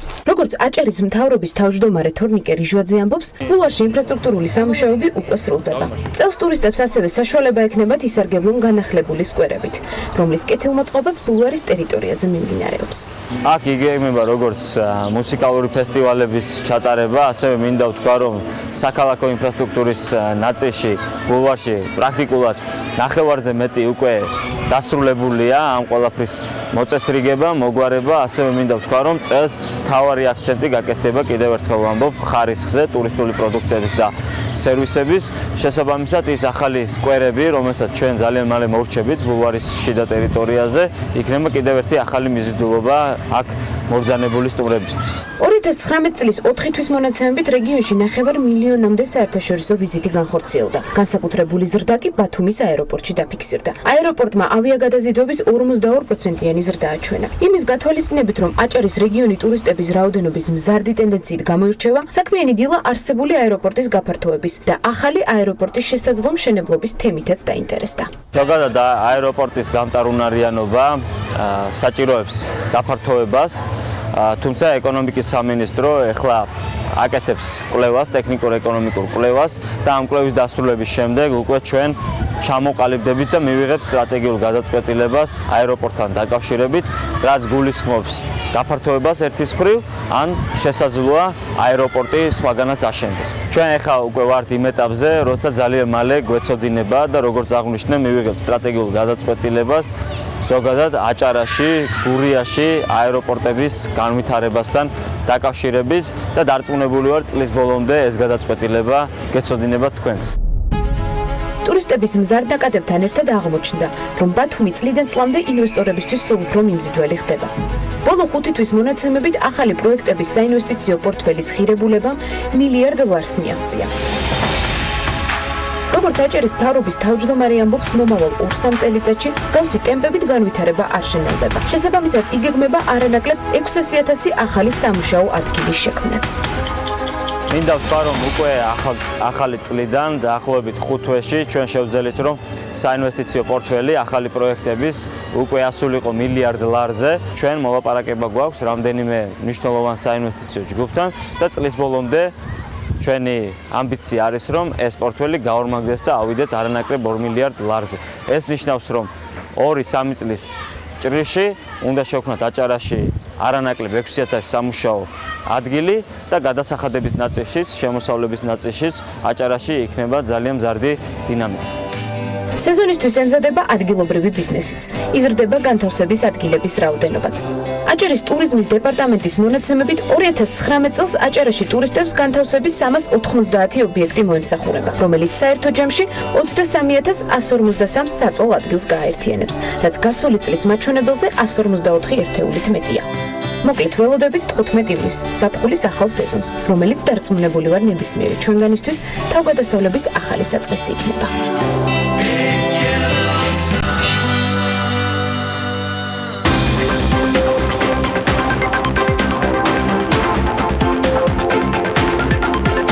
თუ სურვილებში თვლით ყოველ თვის ბოლოს 25 წლით მიდით ინატრეთ რაც გულსადია ეს ხომ მოგების წელიწადია და თუ არ გინდათ რომ სურვილი დარჩეს სურვილად ჩაერთეთ ავერსის ფრედი ბარათის გათამაშებაში რომელშიც თქვენ გაქვთ შანსი მოიგოთ 5-ჯერ 10,000 25,000 50,000 ლარი და ერთგულების ჯილდო 100 ლარი ყოველ თვე 25 წლის მანძილზე ანუ 300,000 ლარი ავერსი გისურვებთ ჯანმრთელობას და სულიერ სიმშვიდეს ფასდაკლება კაკურში ძეხვი 6 ლარი და 50 თეთრი სერველადი 5 ლარი და 95 თეთრი, კარაკი 5 ლარი და 55 თეთრი, ზეთი 2 ლარი და 55 თეთრი, ხელსახოცი 75 თეთრი, მაისური 9 ლარი და 90 თეთრი. გვეწვიეთ კარპური, ყოველთვის დაბალი ფასები. წარმოიდგინეთ, მაცოცხლებელი შავი ჩაის, უგემრიელესი ხილის და დამამშვიდებელი მცენარეების გემო და იდეალური შერწყმა. ეს არის ფიუს ჩაი. ეს გასაოცარი ნაზავი, გაგრილებისა და განახლების საუკეთესო კომბინაციაა. ეს არის ამაღელვებელი შეხება, შენი გრძნობების გამოსახვეწებლად. დააგემო ფიუს ჩაის საამური მიქსი. მიუხედავად იმისა, რომ შენ გსურს ყოველდღიურ ცხოვრებაში ყველაფერი ისე იყოს, როგორც შენ მინდა, ზოგჯერ არჩევანის გაკეთება გიწევს. Always Platinum-ის ახალი თაობის საფრენი გამოირჩევა დაუჯერებელი სირბილით და სრულყოფილი დაცვით გაჟონისგან. 1000-მდე მიკრობალიში ორივე მხარეს. ნომერ პირველი Always-ი, დაცვა და სირბილე. ლიოტონატასი გელის ეპარინის ოპტიმალური კონცენტრაცია და სამმაგი ეფექტი ამცირებს თქვენი ფეხების ტკივილს და შეშუპებას და განიჭებთ კომფორტს. ლიოტონატასი, თქვენი ფეხების ჯანმრთელობისა და სიმსუბუქისათვის. გამოყენებისას გაიცანით ინსტრუქციას. გვერდითი მოვლენების შესახებ დეტალური ინფორმაციის მისაღებად მიმართეთ ექიმს.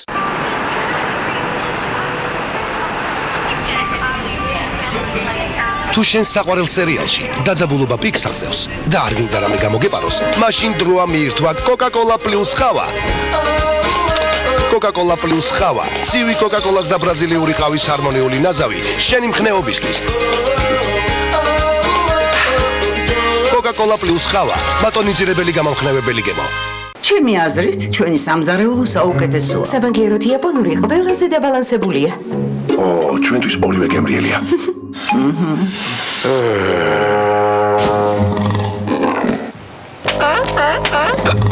ჩვენ თანამედროვე და გამოცდილი საშუალება გვჭირდება. მეზიმფორდე შეიცავს საჭმლის მომნელებელ ფერმენტებს. მეზიმფორდე საჭმლის უკეთესი მონელებისთვის და დისკომფორტის მოსახსნელად. გამზადებულია გერმანიაში. გამოყენებისას გაიცანით ინსტრუქციას. გვერდითი მოვლენების შესახებ დეტალური ინფორმაციის მისაღებად მიმართეთ ექიმს. სიახლე გალფში. განახლებული ეკომეგობრული საწვავი G4C Green Booster-ის დანამატით. მისი უნიკალური ფორმულა მნიშვნელოვნად ამცირებს მამე ნივთიერებების გამოყოფას ჰაერში. ჩვეულებრივი საწვავისგან განსხვავებით G4C ზრდის განვლილ მანძილს. შესაბამისად ამცირებს ხარჯს საწვავზე, ეფექტურად ასუფთავებს ძრავს ნადებისგან და ამცირებს წვეთას. გადადი G4-ზე, მხოლოდ გალფის ქსელში. ლიტვური საცხობის უგემრიელესი ნამცხრები სხვადასხვა ნატურალური ჯემით. ლიტვური საცხობი, ევროპული ხარისხის გარანტი.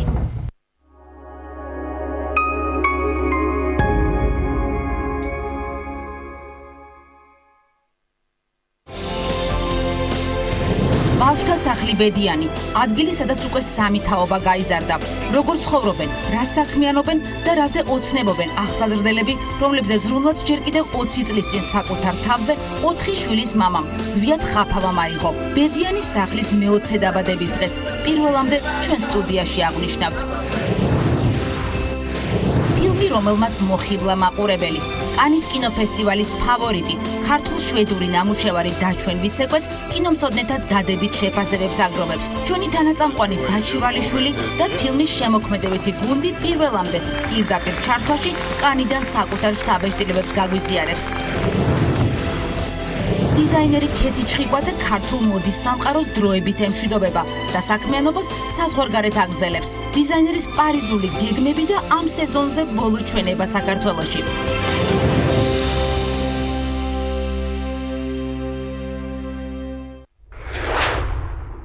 პარტიების სათხოვნელად მოვედი. ძალიან ნანობი ყველაფერს, რაც გაგიკეთე. იმედგაცრუებული ქალი, რთული არჩევანის ზღვარზე. ყველაფრის თავიდან დაწყების შანსი. არ დავუშვებ, რომ ბედნიერები იყვნენ. თუ ხაფანგი, მიშველეთ. კვლავ ჯოჯოხეთში შესატყუებლა. ისევ ის მარკო ხარ. არ შეცვლილ ხარ. ბრძოლა ბედნიერებისთვის გრძელდება. ურჩევნიათ მიფრთხილდნენ. ყველაზე საინტერესო. ამჯერად რა გააკეთე? იწყება ახლა. შენ ჩემი შეცდომა ხარ.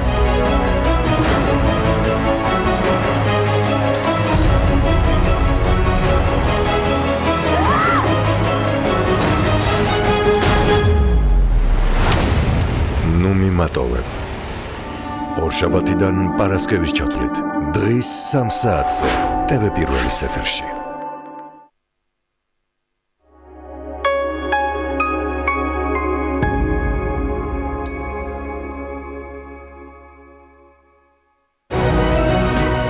დირსი მასშტაბური საცხოვრებელი კომპლექსი თბილისში. წარმოგიდგენთ. გადაცემის სპონსორია ნოვა. ორასამდე სახელების ქართული პროდუქტი. ნოვა 12 წელი თქვენს გვერდით.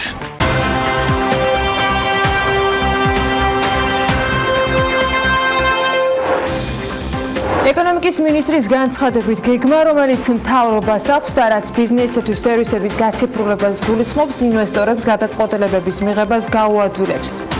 Babylon Tower-ის ინვესტორის მოლოდინშია მისი ბედი შესაძლოა 22 მაისს გაერგოს აუქციონზე სათამბჯენის საწყისი ღირებულება 24.5 მილიონი ლარია.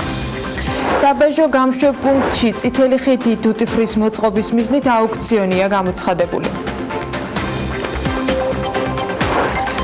ბათუმში პრემიერ-მინისტრი მამუკა ბახტაძის ინიციატივით განათლებისა და მეცნიერების ქალაქი აშენდება. პროექტის პრეზენტაცია პარასკევს გაიმართა, რომელზეც საქართველოს პრემიერ-მინისტრის სიტყვითაც გამოვიდა. ბახტაძის ინფორმაციით, განათლებისა და მეცნიერების ქალაქში განთავსდება კომაროვის სკოლა, საერთო საცხოვრებელი, პროფესიული განათლების ცენტრი, ყველაზე თანამედროვე ლაბორატორიები, სპორტული მოედნები და სარეკრეაციო სივრცე. შეირჩა ეს ულამაზესი ადგილი, სადაც ჩვენ დავიწყებთ განათლების ცენტრის მშენებლობას, რომელიც გააერთიანებს კომაროვის სკოლას, საერთო საცხოვრებელს, ყველაზე თანამედროვე ტექნოლოგიურ ლაბორატორიებს, სპორტულ მოედნებს, სარეკრეაციო სივრცეს, ხელოვნების სკოლას და ბევრ სხვა მიმართულებას. ძირითადად ეს იქნება ცენტრალური ბიუჯეტის სახსრები, მოგეხსენებათ, რომ ჩვენ განათლების სამინისტროს ვუზდით ბიუჯეტს, წელს ეს არის 1.6 მილიარდი, მომავალ წელს იქნება 2 მილიარდი, 2021 წელს იქნება 2 მილიარდი ნახევარი და 2022 წელს მიაღწევს იმ ნიშნულს, რომელიც არის ბიუჯეტის მეოთხედი. ეს პროექტი განხორციელდება უახლოეს პერიოდში, უკვე ტექნიკური სამუშაოები უნდა დასრულდეს, რომ მშენებლობის ეტაპზე გადავიდეთ და როგორც თბილისში ეს მოვახერხეთ რამდენიმე თვეში, რომ უკვე პირველი ეტაპის სკოლის მშენებლობა უკვე დაიწყო, აქაც ძალიან სწრაფად დაიწყება ეს სამუშაოები და ჩვენ გჯერა, რომ წელიწადში და რამდენიმე თვეში აქ უკვე მივიღებთ იმ ქალაქს, რომელიც როგორც თქვით, რეგიონის განვითარებისთვის იქნება ერთ-ერთი უმნიშვნელოვანესი პროექტი. ჩვენ საფუძველი ჩაუყარეთ ძალიან მნიშვნელოვან პროექტს, ეს არის განათლების და მეცნიერების ქალაქი, რომელიც მისცემს ჩვენს ახალგაზრდობას მიიღონ ხარისხიანი განათლება აქ, ადგილზე და ისინი იყვნენ წარმატებული ადამიანები. კურორტ გოდერძიზე 19 საინვესტიციო პროექტი მიმდინარეობს, რომელთა საინვესტიციო ღირებულებაც 150 მილიონ ლარს შეადგენს. პროექტები 1000 ადამიანის დასაქმებას გულისხმობს, რაც კურორტზე კიდევ დამატებით 1300 განთავსების ადგილის გაჩენას ითვალისწინებს. გოდერძიზე მიმდინარე პროექტებს პრემიერ-მინისტრი მამუკა ბახტაძე აჭარის მთავრობის თავმჯდომარესთან ერთად, აჭარის უმაღლესი საბჭოს თავმჯდომარესთან და აჭარის ფინანსთა და ეკონომიკის მინისტრთან ერთად გაეცნო. კურორტზე ახალი სათხილამურო ტრასის და საბაგირო გზის მოწყობა დაანონსებული, ასევე სოფელ თაგოში არსებული საბაგირო გზის რეაბილიტაცია მიმდინარეობს მწვანე ტიპის განვითარების პროექტიც. ტენდერით უკვე შერჩეულია მშენებელი კომპანია, რომელიც სწორედ მწვანე ტიპის კეთილმოწყობას განახორციელებს. დაწყებულია მაღალმთიანი აჭარის გაზიფიცირების მეორე ეტაპიც, რომლის ფარგლებშიც გაზსადენის შუახევიდან გოდერძიმდე 54 კილომეტრზე გაივლის. პროექტი დამატებით 15200 აბონენტის გაზიფიცირებას ითვალისწინებს. მაღალმთიან აჭარაში ტურისტების რაოდენობა 2017 წელთან შედარებით 124%-ით არის გაზრდილი. წელს ხულოს ცენტრთან ახლოს მდებარე სოფლების ტურისტული პოტენციალის დეტალური კვლევა და ტურისტული ბილიკების მარკირების პროექტის მომზადება იწყება.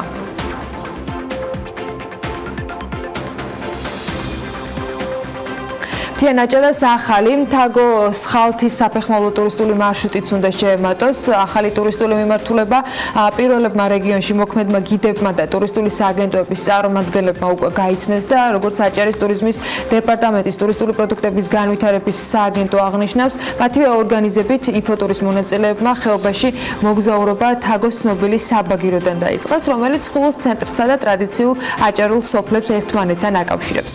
მარშრუტზე მოგზაურობისას საოჯახო სასტუმრო სახლების მონახულებაც მოახერხეს. ვიზიტორებმა იქ არსებულ ტურისტულ სერვისებს გაეცნენ და ტყე დალაშქრეს, რომელიც სოფელ თაგოს სხალთის ხეობასთან აკავშირებს. ინფოტურები გიდებმა და ტურისტული კომპანიების წარმომადგენლებმა მუზეუმისა და სხალთის მონასტრის მონახულებით დაასრულეს. მთელი ეს პროექტი და პროგრამა ჯამში ტურისტებისათვის იქნება გათვლილი. გარემოს დაცვის და სოფლის მეურნეობის სამინისტროს დაცული ტერიტორიების სააგენტო კი განაგრძობს ეკოტურიზმის განვითარების ხელშეწყობას და სააგენტოში აქტიურად ემზადებიან ზაფხულის ეკოტურისტვის სეზონისათვის.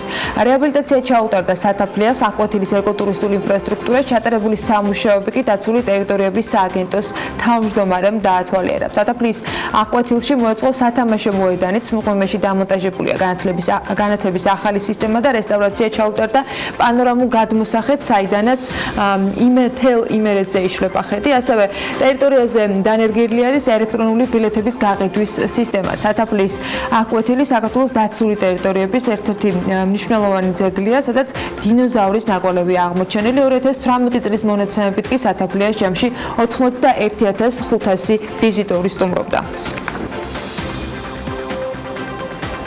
თბილისის ღამის ეკონომიკის კვლევაზე ტენდერი ხელახლა გამოცხადდა. მერიამ თბილისის ღამის ეკონომიკის კვლევის სტრატეგიის და სამოქმედო გეგმის სახელმწიფო შესყიდვა 16 მაისს კიდევ ერთხელ გამოაცხადა. სატენდერო პირობების მიხედვით კი წინადადებების მიღება 25 მაისს უნდა დაიწყოს და 28 მაისს დასრულდეს. შესყიდვის სავარაუდო ღირებულება 135,000 ლარია. თბილისის ღამის ეკონომიკის ამჟამინდელ მდგომარეობასთან დაკავშირებით მოკლებადებში კვლევაზე დაფუძნებული გრძელვადიანი სტრატეგიის და სამოქმედო გეგმის შემუშავება არის მიზანშეწონილი, აღნიშნულია თავად ამ ტენდერში და როგორც იქვეა განმარტებული, აქტიობებმა ხელი უნდა შეუწყოს როგორც მოქალაქეების ცხოვრების ხარისხის გაუმჯობესებას და ქალაქის ურბანულ განვითარებას ღამის პერიოდში, ასევე მოსახლეობის ჩართულობის და აქტიურობის ზრდას.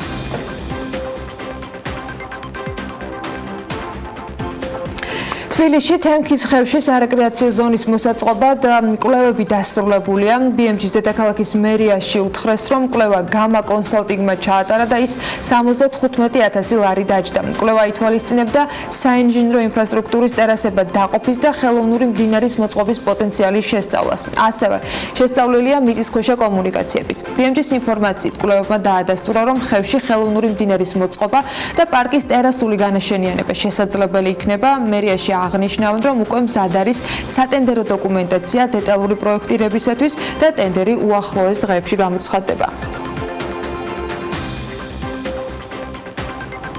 საქართველოს აზარტული თამაშების ერთ-ერთი უმსხვილესი მოთამაშე საჭერაბეთის საკონტროლო პაკეტის მფლობელი ირლანდიური ბუკმეიკერის Paddy Power Bitfire-ის აქციონერთა კრებაზე კი კომპანიის სახელის ცვლილება გადაწყდა. Paddy Power-ი ამიერიდან უკვე ოპერირებას ბრენდული სახელით Flutter-ით გააგრძელებს. Flutter-ის შვილობილი აჭარაბეთში BMG-ს განუცხადეს, რომ ისინი რებრენდინგსა და სახელის ცვლილებას თავად არ გეგმავენ. კომპანიის აღმასრულებელმა დირექტორმა პიტერ ჯექსონმა თქვა, რომ კომპანიის ახალი სახელი არის გამაერთიანებელი და მასში კომპანიის რომელიმე ცალკეული საქმიანობა განსაკუთრებით ხაზგასმული არ არის. გასული თვის განმავლობაში კომპანიამ 2019 წლის პირველი კვარტლის ფინანსური ანგარიშგებაც წარადგინა. Flutter-ის შემოსავალი 17% არის გაზრდილი და ზრდა ძირითადად ავსტრალიისა და ამერიკის შეერთებული შტატების ბაზრებს უკავშირდება.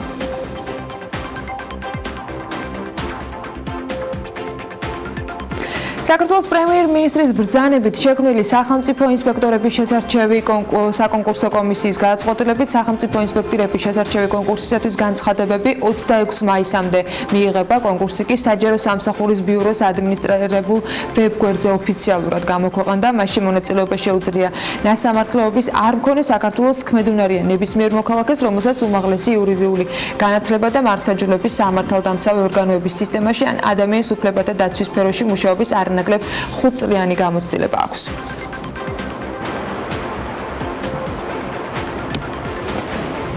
საერთაშორისო ვაჭრობა წლიდან წლამდე იზრდება და 2018 წელს მან $18 ტრილიონ მიაღწია. ვაჭრობის გაფართოება საერთაშორისო სატრანსპორტო ინფრასტრუქტურაზე მოთხოვნას ზრდის, პირველ რიგში კი საზღვაო გადამზიდვებზე. ყოველწლიურად საზღვაო ვაჭრობაში 50,000 გემია ჩართული. 2017 წელს მაგალითად საზღვაო ტრანსპორტი 11 მილიარდ ტონამდე ტვირთი გადაიზიდა.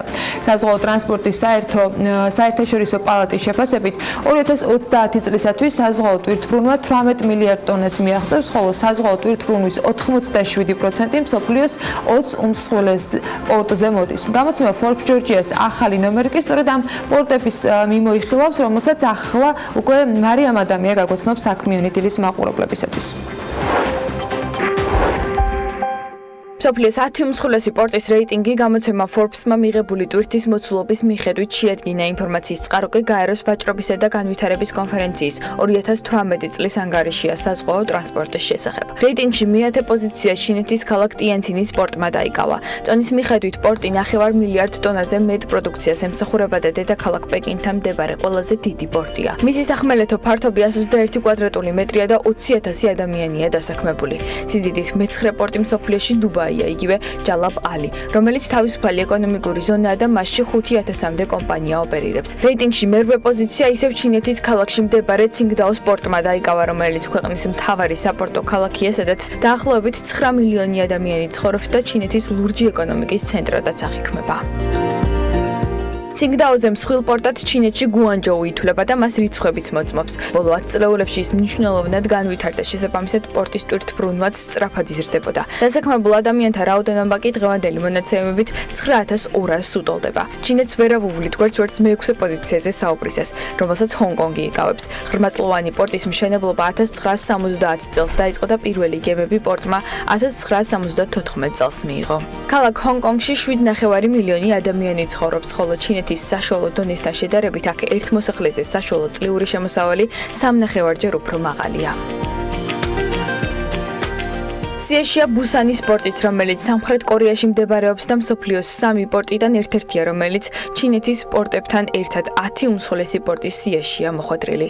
სამხრეთ კორეის პროდუქციის ექსპორტის დაახლოებით 80% სწორედ ბუსანის პორტი ემსახურება. რიგით მეოთხე კი ისევ ჩინეთიდან ინბო ჯოუშანის პორტია. უმსხვილეს პორტებს შორის აქ ტვირთბრუნვა ყველაზე სწრაფად იზრდება. დღევანდელი მონაცემებით პორტში 129 გემის სადგომია. სემულში კი ჩინეთის კიდევ ერთი პორტი შენჯენის მოხვდა. მას მოსდევს სინგაპურის ქალაქ სახელმწიფო, რომელიც ერთ მოსახლეზე საშუალო შემოსავლით მსოფლიოში მე-3 პოზიციას იკავებს. ხოლო სანამ სინგაპური განვითარებული სახელმწიფო გახდებოდა, საპორტო ფუნქცია მას უკვე ჰქონდა. რეიტინგის ლიდერი კი შანხაია, რომელიც 2010 წლიდან მსოფლიოს ყველაზე მაღალი ტვირთბრუნვის მქონე პორტის სტატუსს ართმობს. ქალაქი ჩინეთის მთავარი ეკონომიკური ცენტრია, სადაც 26 მილიონი ადამიანი ცხოვრობს, ხოლო შანხაის ეკონომიკა კი $9 ტრილიონი და ბუნებრივია, სწორედ ეს განაპირობებს უდიდეს მოთხოვნას ტვირთბრუნვაზეც. საქართველოს აქვს პოტენციალი საპორტო ინფრასტრუქტურა კიდევ უფრო განავითაროს და ის ეკონომიკური სარგებელი, რაც სპორტით შეგვიძლია ქვეყანა მიიღოს, კიდევ უფრო მასშტაბური გახდეს. შესაძლებლობა და პოტენციალი ერთია. მეორე გეგმა, რომელიც აუცილებლად უნდა შესრულდეს და რომელთან დაკავშირებითაც ამდენი ხნის ნანატრ პასუხს ხვალინდელი შეხვედრის შემდეგ ველოდებით. 21 მაისს ანაკლიის სპორტის ინვესტორებსა და მთავრობას შორის შეხვედრაა ჩანიშნული. ამ შეხვედრაში მონაწილეობას ანაკლიის სპორტის 4 ინვესტორი ბანკი EBRD, OPIC, ADB და AIB იღებენ.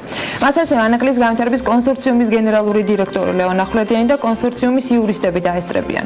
ხვალინდელ შეხვედრაზე ინვესტორი ბანკების მიერ წამოყენებული მოთხოვნების განხილვა მოხდება და სწორედ ამ შეხვედრის შედეგებსა და მხარეებს შორის შეთანხმებაზეა დამოკიდებული დააფასებენ თუ არა ინვესტორი ბანკები 400 მილიონი დააფინანსებენ თუ არა ინვესტორი ბანკები 400 მილიონი დოლარით ბორტის მშენებლობას. წინასწარი მზაობა ყველა მხარის მხრიდან შეთანხმებისათვის კონსენსუსი არის და იმედი მაქვს რომ თეთრი კვამლი ხვალ აუცილებლად იქნება. რატომ არის ეს თემა ასეთი მნიშვნელოვანი და რას ნიშნავს ანაკლიის კონსორციუმის გეგმის შესრულება ქვეყნისათვის? ამაზე უნდა ვისაუბროთ კეთი ბოჭორიშვილთან ერთად. კეთი ქალაქის მშენებელი ქალია, ანაკლიის სიტის აღმასრულებელი დირექტორი გახლავთ და ამას დაზუსტებისთვისაც მე მგონი აღარ გვჭირდება მეტი ინფორმაცია, თუმცა მაინც უნდა ვთქვათ, რომ ანაკლი არ არის პორტი და ეს არის მომავლის ქალაქი, სადაც 16000-მდე ადამიანის დასაქმება ხდება შესაძლებელი და საიდანაც მიღებული დოლარი თითოეული ჩვენი მთელი ქვეყნის ეკონომიკისათვის სარგებლის მიღება შეგვიძლია. კეთისთან ერთად ვაგრძელებთ საუბარს. კეთი ვამშვიდობისა და მადლობა იმის რომ ხართ ჩვენთან ერთად. მნიშვნელოვანი შეხვედრა გველოდება ხოლმე, მაგრამ ვიდრე პროგნოზებს გავაკეთებ და ეს პროგნოზები ალბათ დამოკიდებული არის ამ შეხვედრაში მონაწილე თითოეულ მხარეზე, უფრო მეტად ვიდრე ვთქვათ ჩვენ სურვილებზე ან მხოლოდ რაღაც წინასწარ შეფასებებზე, მაინც მინდა დავიწყოს საუბარი იმ მდგომარეობით, რაც დღეს არის ანაკლიაში. რა ხდება, რა ეტაპზე არის პროექტი და რამდენიმე კვირის წინ მოვისმენთ, რომ გაჩერებული არის ეს პროექტი, არაფერი ხდება და დღეს რა ხდება. კარგი და მოგესალმებით დილა მშვიდობისა, მივესალმები ტელემაყურებელს. მოხარული ვარ, რომ ისევ და ისევ მიწევს ანაკლიის პროექტზე საუბარი, რადგან ვთვლი, რომ ერთ-ერთი ყველაზე მნიშვნელოვანი პროექტია და სწორედ გასულ კვირას, როგორც იცით, ADB-ის ერთ-ერთმა მაღალმა წარმომადგენელმა აღნიშნა, რომ ანაკლიის პროექტი ეს არ არის მხოლოდ პორტი, ეს არის სპეციალური ეკონომიკური ზონა, ინდუსტრიული ზონა, ქალაქი და ამაზე გამოთქვეს მზაობა, რომ 3 მილიარდის ინვესტიციას მოახმარენ ანაკლიასთან დაკავშირებულ პროექტებს და თვითონ ანაკლიასაც, რაც ძალიან მნიშვნელოვანია, რადგან პორტი მარტო პორტი არ არის, მას სჭირდება დამაკავშირებელი გზები, რკინიგზა, ქალაქი, ინდუსტრიული ზონა და ეს სჭირდება ასევე მთელ კორიდორზე, რადგან შეიძლება ჩვენ ძალიან მარტივად ვიყოთ ტრანზიტული ქვეყანა, ან ძალიან მარტივად ვიყოთ ჩიხი თუ შესაბამისი ინფრასტრუქტურა რეგიონის და მარშრუტის ირგვლივ არ განვითარდება. სწორედ ის, რომ აზიის განვითარების ბანკმა დაასახელა ეს პროექტი პრიორიტეტად, ერთ-ერთ ყველაზე მნიშვნელოვან სტრატეგიულ პროექტად, რომელიც არა მხოლოდ საქართველოსთვის არის მნიშვნელოვანი, არამედ რეგიონისათვის და ეს დააკავშირებს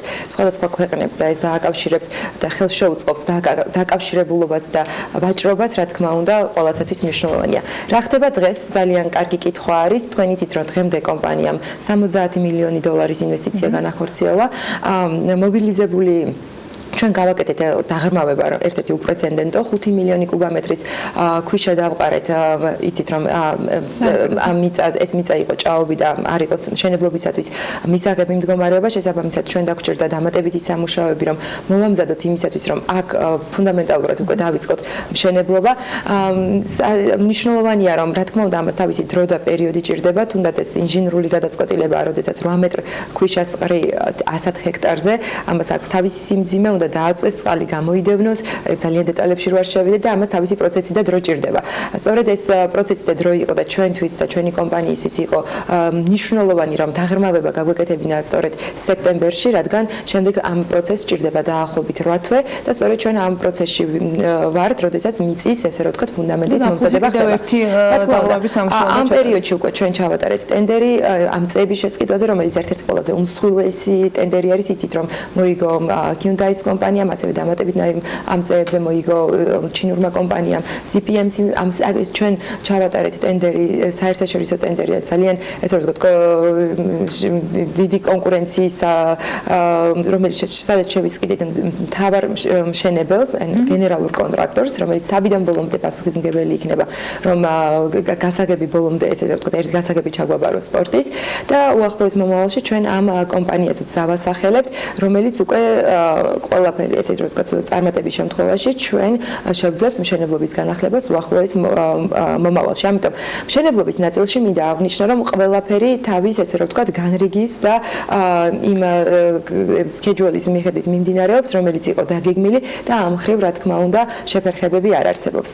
დღეს არის თუ არა შანსი რომ გეგმა რომელიც სპორტისათვის პირველი გემის მიღებას ითვალისწინებდა 2021 წლისათვის, რა თქმა უნდა ეს არ ნიშნავს რომ სპორტი დასრულებული შეიძლება იყოს, იმიტომ რომ ეს გეგმაშიც არ ყოფილა, რომ შეიძლება შესრულდა ეს. კი ბატონო, 2021 წლისათვის დღევანდელი ესე რომ ვთქვათ განრიგიდან გამომდინარე ჩვენ ცალსახად შეგვიძლია დავაფიქსიროთ რომ პორტი მიიღებს დიდ გემებს და უკვე გახდება ფუნქციონირებადი. თუმცა არის ძალიან ბევრი სხვა დეტალიც, იცით რომ გადამწყვეტი შეხვედრა არის ხვალ, ამაზე ცოტა მოგვიანებით ვისაუბრებ, ასევე არის გადამწყვეტი ფაქტორი რკინიგზის და გზის მიყვანა, რომელიც სპორტს დაუკავშირდება, რადგან თუ რკინიგზა და გზაც თავის ვადებში არ განხორციელდა, რა თქმა უნდა, პორტის იქ მუშაობას აზრი ეკარგება.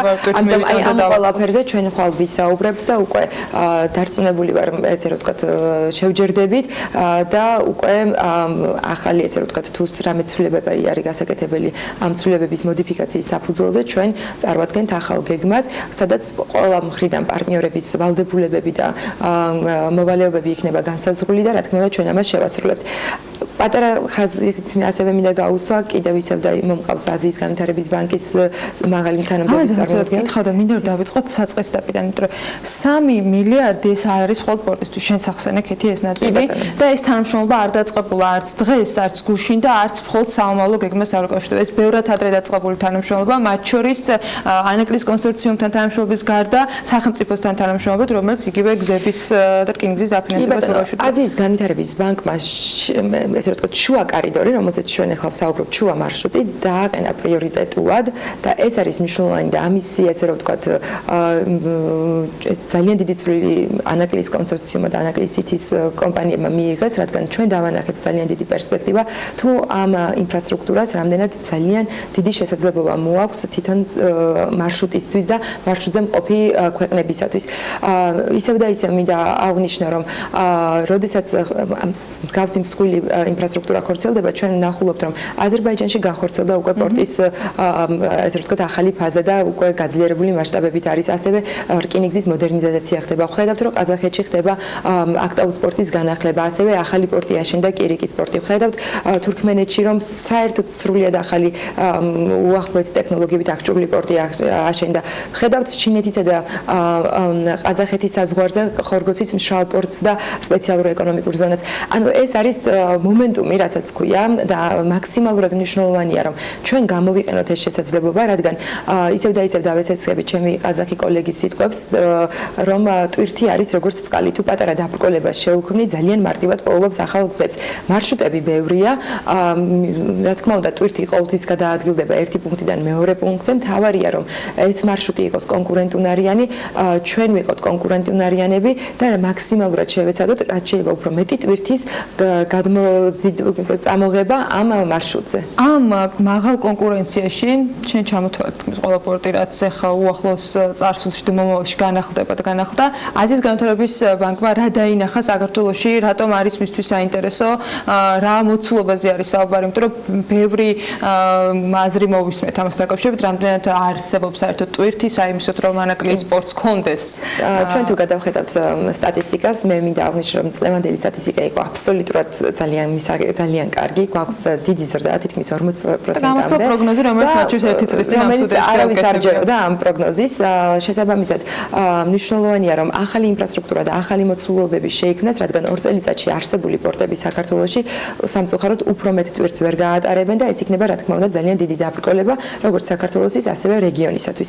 ასევე მნიშვნელოვანია, რომ არა მხოლოდ ესე რომ ვთქვათ, იგივე ტვირთებისზე უნდა დავჯერდეთ, თუ ჩვენ უკვე შევქმნით ახალ საიმედო ინფრასტრუქტურას, რომელიც წელიწადში 100% გამართულად იმუშავებს, რომელიც შეძლებს დიდი გემების მიღებას და თქვენ იცით, რომ არსებული ინფრასტრუქტურიდან გამომდინარე საქართველოში მხოლოდ 25% გემების შემოდის, რომელიც შავ ზღვაში დაცურავს და შესაბამისად 75% გემების ჩვენ ვერ ვიღებთ, სწორედ იმ გამომართავი ინფრასტრუქტურის გამო, რომელიც ჩვენ გვაქვს. ეს არის დამატებითი ახალი შესაძლებლობა და ჩვენი ამბიციაც ეს არის, რომ საქართველო ახალ ნიშნულზე ავიდეს, ახალ სტანდარტებზე ავიდეს და უფრო მეტი შესაძლებლობა საქართველოს გამოიყენოს, რაც დღეს არსებობს. ჩვენი პირველადი და მეორადი ბაზრები იცით, რომ ეს არის კავკასია და ცენტრალური აზიის ქვეყნები და აბსოლუტურად ტვირთნაკადი, რომელიც კავკასიაზე და ცენტრალურ აზიაზე მოდის, ჩვენი პორტისთვის და სხვა პორტებისათვის საქართველოში ეს არის ძალიან დამაკმაყოფილებელი, მაგრამ რა კიდე გვაქვს ამბიცია, რომ ჩვენ მოვიზიდოთ დამატებითი ტვირთები ჩინეთიდან და მოვიზიდოთ დამატებითი ტვირთები იგივე თუნდაც ინდოეთიდან, რომელიც ევროპისკენ მიემართება და საქართველოს ამ შემთხვევაში ერთ-ერთი ძალიან უმოკლესი და ეფექტური და კონკურენტუნარიანი მარშრუტი არის, რა თქმა უნდა, გამართული ინფრასტრუქტურის შემთხვევაში. ასე რომ ისევ და ისევ ალბათ სკეპტიკურად რომ განვეწყოთ ამ პესიმიზმზე ვისაუბროთ, მე მგონი უფრო შესაძლებლობებზე უნდა ვილაპარაკოთ. ეს შესაძლებლობები დღეს მსოფლიოში არის და აქ უკვე ჩვენზეა დამოკიდებული რამდენად გამოვიყენებთ. და კიდევ ერთ დავამატებთ, რა თქმა უნდა, საქართველოში არის ძალიან კარგი ბიზნეს გარემო და თქვენი უკვე ძალიან დიდ წარმატებას მივაღწევთ იგივე სავაჭრო რეჟიმების კუთხით, მაგრამ კითხვას ვსვავთ ხოლმე, რატომ არ არიან კომპანიები, საერთაშორისო კომპანიები კიდევ უფრო ფართოდ წარმოდგენილები ჩვენს ქვეყანაში, რომელიც იყენებენ ამ შესაძლებლობებს. სწორედ ერთ-ერთი მნიშვნელოვანი ფაქტორი არის ლოჯისტიკა და გამართული ინფრასტრუქტურა, სადაც კომპანია შეძლებს მოვიდეს, იყოს გამართული ინდუსტრიული ზონა, ესე რომ ვთქვათ, და არ დაახარჯოს დრო მიწის მოძებნაში, ინფრასტრუქტურის განმარტებაში, დენის დაერთებაში და ასე შემდეგ. ქალაქის კონცეფცია, რომელიც უკავშირდება პორტს და რომელიც მეწეღარ მახსენე კონკრეტული რიცხვები 16000-მდე ადამიანის გასაგები შესაძლებლობას იძლევა, გარდა იმისა, რომ თქვა გააჩენს ბევრი კომპანიისათვის მიმზიდველობის ცენტრსაც ისინი ძალიან მარტივად შეძლება. ჩვენი მიზანია, რომ სწორედ ეს ანაკლიის სპეციალური ეკონომიკური ზონა პირველ რიგში გახდეს პლატფორმა ქართული კომპანიებისათვის, რადგან ეს იქნება მათი გაზრდის პერსპექტივა ექსპორტზე ორიენტირებული კომპანიებისათვის და ასევე ჩვენი მიზანია, რომ ანაკლია იყოს პლატფორმა საერთაშორისო კომპანიებისათვის. იქ იქნება ყველა ის ინფრასტრუქტურა მოწესრიგებული, რომელიც საერთაშორისო კომპანიებისათვის არის მნიშვნელოვანი და მივცეთ კომპანიებს შესაძლებლობა, რომ საქართველოს პირველ რიგში, რა თქმა უნდა, ვიყოთ ობიექტურად უნდა შევაფასოთ, ესენი გამოიყენონ დასაწყობებისათვის თავიანთი ტვირთვის, რომელიც ცენტრალური აზიისთვის და კავკასიისთვის არის, ხოლო შემდგომ უკვე აქ მოხდეს დამატებითი ღირებულების შექმნა, როგორიც არის აწყობა, შეფუთვა, გადაფუთვა, წარმოება.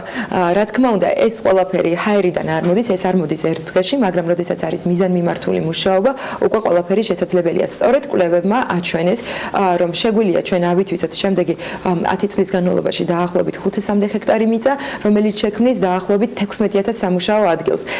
გვაქვს სექტორები იდენტიფიცირებული, რომლებსაც გააჩნიათ უფრო მეტად დიდი პოტენციალი, რომ საქართველოში იყვნენ და ჩვენ იცით, რომ ბოლო 2 წლის განმავლობაში ძალიან აქტიურად მუშაობთ ამ კომპანიებთან კავშირების დამყარებაში, დარწმუნებაში, რადგან პირველ რიგში ჩვენ რეგიონში უნდა დავარწმუნოთ, შემდეგ ქვეყანაში და უკვე შემდეგ პროექტში. კეთი, შენ ახლა თქვი, რომ იყო უკვე გამოვლენილი სექტორები, რომელთაც შეიძლება ქონდეთ ინტერესი, მაგრამ ჩვენც სექტორებზე, წარმოებაზე ვსაუბრობთ, ხოლმე ყოფილი მინისტრი იქნება ეს ეკონომიკის მოქმედი, თქვა მთავრობის წევრები თუ უბრალოდ საზოგადოების ის წარმომადგენლები, რომლებიც ამ სფეროს აკვირდებიან და მათ შორის ეთანხმებიან მთავრობის წევრებსაც, რომ ხშირად არის, რომ დეფიციტურია საქართველოში კვალიფიციური მუშახელი, მათ შორის იმ წარმოებისათვის, რომლის თქვა შექმნის პოტენციალი საქართველოს აქვს და ინვესტორებისათვის ეს დაბრკოლება ხდება ხოლმე. კი ბატონო, აი აბსოლუტურად ვიზიარებ ამ ნათქვამს. აი ანაკლიაში როცა ვსაუბრობ, თუ უნდა გაჩნდეს სრულად ახალი სამყარო. მით უმეტეს ამ ახალი სამყაროსათვის იმ კვლევებით, რომელიც თქვენ გააქვთ და ფაქტობრივად რაღაც კვლევები უკვე ჩატარებულია, საიდან მოდის ის მუშახელი, რომელიც სჭირდება ამ ძალიან მნიშვნელოვანი ფაქტორი არის და ერთ-ერთი ყველაზე მე ვფიქრობ დიდი გამოწვევა სწორედ ეს არის კვალიფიციური მუშახელი. საქართველოში გვაქვს ძალიან დიდი უმუშევრობის ზონე, მაგრამ კვალიფიციური მუშახელის პრობლემა დღესდღეობით დგას ჩვენს ქვეყანაში. სწორედ აზიის განვითარების ბანკთან ჩვენი თანამშრომლობა არის მრავალმხრივი. ის ითვალისწინებს როგორც ინფრასტრუქტურული პროექტების განვითარებაში დახმარებას, ჩვენ თავიდანვე და უკვე დღეს დაყენებული გვაქვს განათლების უნარებიანი მუშახელის საკითხიც და სწორედ ერთ-ერთი მიმართულება, რომელზეც აზიის განვითარების ბანკთან ერთად მუშაობთ, ეს არის გადამზადება და კვალიფიციური მუშახელის მომზადება ანაკლიაში იმ პოტენციურად იმ საწარმოებისათვის, რომლებიც იქ გაჩნდება.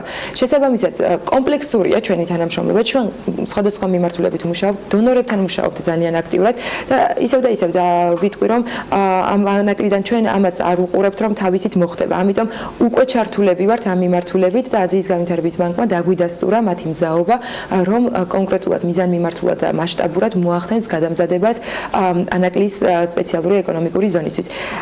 უბრალოდ რომ ავღნიშნოთ, დღეს მთელი საქართველო ემსახურება პორტებს, სადაც შემოდის გემი, რომლის მოცულობა არის დაახლოებით 1300 ტეუს კონტეინერის მოცულობა. და მთელი საქართველო აი ამას ემსახურება. თქვენ წარმოიდგინეთ, რამდენი შესაძლებლობა გაჩნდება, როდესაც შემოვა ორჯერ დიდი 3000-იანი, 4000-იანი, 5000-იანი, უკვე აღარ ვსაუბრობ 10000 ტეუს მოცულობის გემები. ეს რა თქმა უნდა ჩვენი მცირე და საშუალო ბიზნესისათვის არის ძალიან დიდი პერსპექტივა, ძალიან დიდი მოთხოვნები გაჩნდება სასაწყობო მეურნეობებზე, ლოგისტიკაზე, მომსახურებაზე, სერვისებზე, რა თქმა უნდა, უკვე სასწავლო ბიზნესზეც, ვაჭრობაზე და ეს უკვე ეს არის ერთი ქალაქი, რომელსაც ჭირდება ყველაფერი.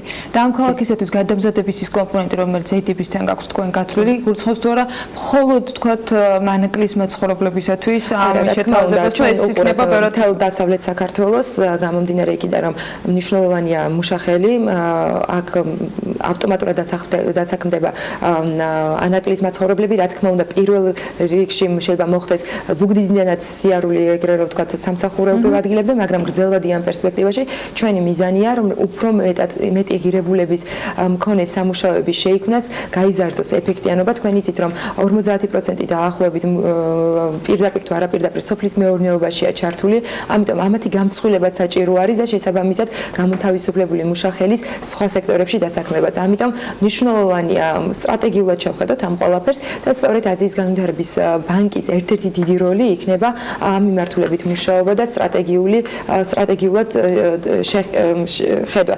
რა თქმა უნდა, გახსნილი იქნება ანაკლის პროექტი ყველასათვის, თუმცა ბუნებრივი პროცესი წავა და ბუნებრივი პროცესი ეს რა თქმა უნდა, რაც უფრო ახლოს არის დასახლებული პუნქტები, პირველი ეტაპისთვის რა თქმა უნდა, იმათ უფრო დიდი კონკურენტუნარიანობა გააჩნიათ, რომ ამ პროექტში და იგივე ეს მე კიდევ ხაზი მინდა გაუსვა.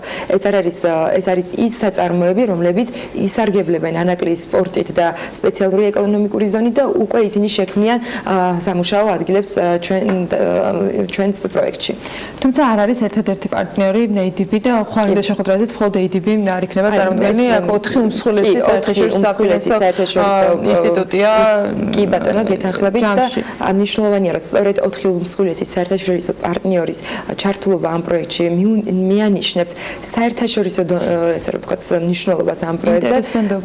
ასევე რა თქმა უნდა, ნდობას და ასევე რომ ეს პროექტი ყველა დონეზე და ყველა საფეხურზე განხორციელდება საერთაშორისო სტანდარტების მიხედვით და რა თქმა უნდა, იგივე ამ დონორებს გააჩნიათ ძალიან დიდი გამოცდილება განსაკუთრებით მსგავსი პროექტების მშენებლობის და განვითარების კუთხით და მათი გამოცდილების გაზიარება უკვე თუნდაც ზონაში, მართვაში, შემდგომი აქტივობებისათვის არის მნიშვნელოვანი და ერთს დავასუსტებ, რა თქმა უნდა, აქ ჩვენი შედეგი არ არის უბრალოდ პორტის აშენება. ჩვენი შედეგია იქნება გამართული პორტის მუშაობა. და სწორედ ფინანსური ინსტიტუტების ჩართულობა და იმ პირობების დაზუსტება ხდება ამ მიზნით, რომ ჩვენ უბრალოდ კი არ ავაშენოთ პორტი, არამედ ეს იყოს წარმატებული პორტი და მას არ შეექმნას რაიმე ტიპის დაბრკოლება მომავალში. ამიტომ ამ ყველა რისკების შეფასება მოხდა დღეს და ამ რისკების დაყენება მოხდა და ამ პირობების მოლაპარაკება უკვე განხორციელდება ხვალ და შემდეგი 2 კვირის განმავლობაში.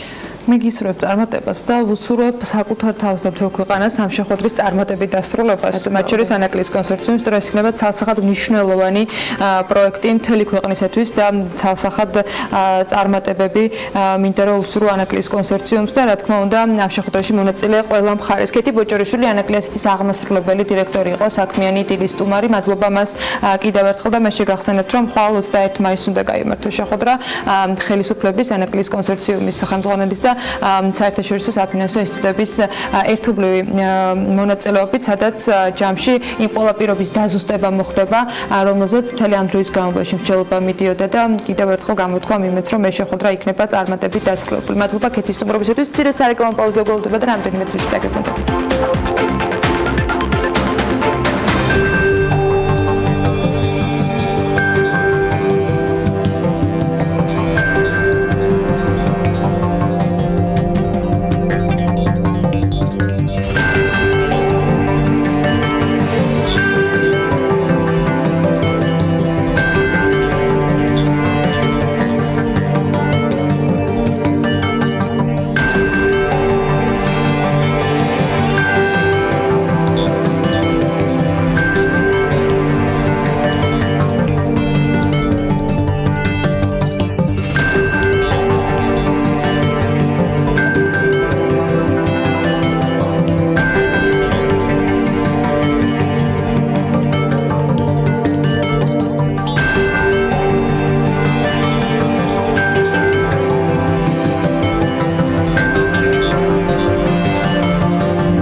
გადაცემის სპონსორია ნოვა. 200-მდე დასახელების ქართული პროდუქტი. ნოვა 12 წელი თქვენს გვერდით.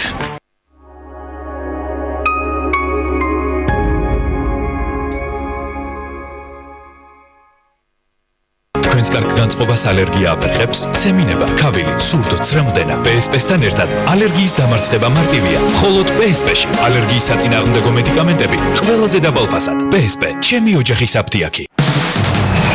ვენდუ ონლაინ ყიდვა-გაყიდვის სრულყოფილი გამოცდილება. დავიწყოთ იმით, რომ აქ ბევრ საინტერესო პროდუქტს იპოვეთ. ვენდუზე შოპინგი ნებისმიერ თქვენთვის მოსახერხებელ დროს შეგიძლიათ. და რაც მთავარია, თითის მარტივი მოძრაობაც კი საკმარისია, რომ სასურველი ნივთი თქვენთან გაჩნდეს. თქვენთან სურვილის ისახით. ვენდუ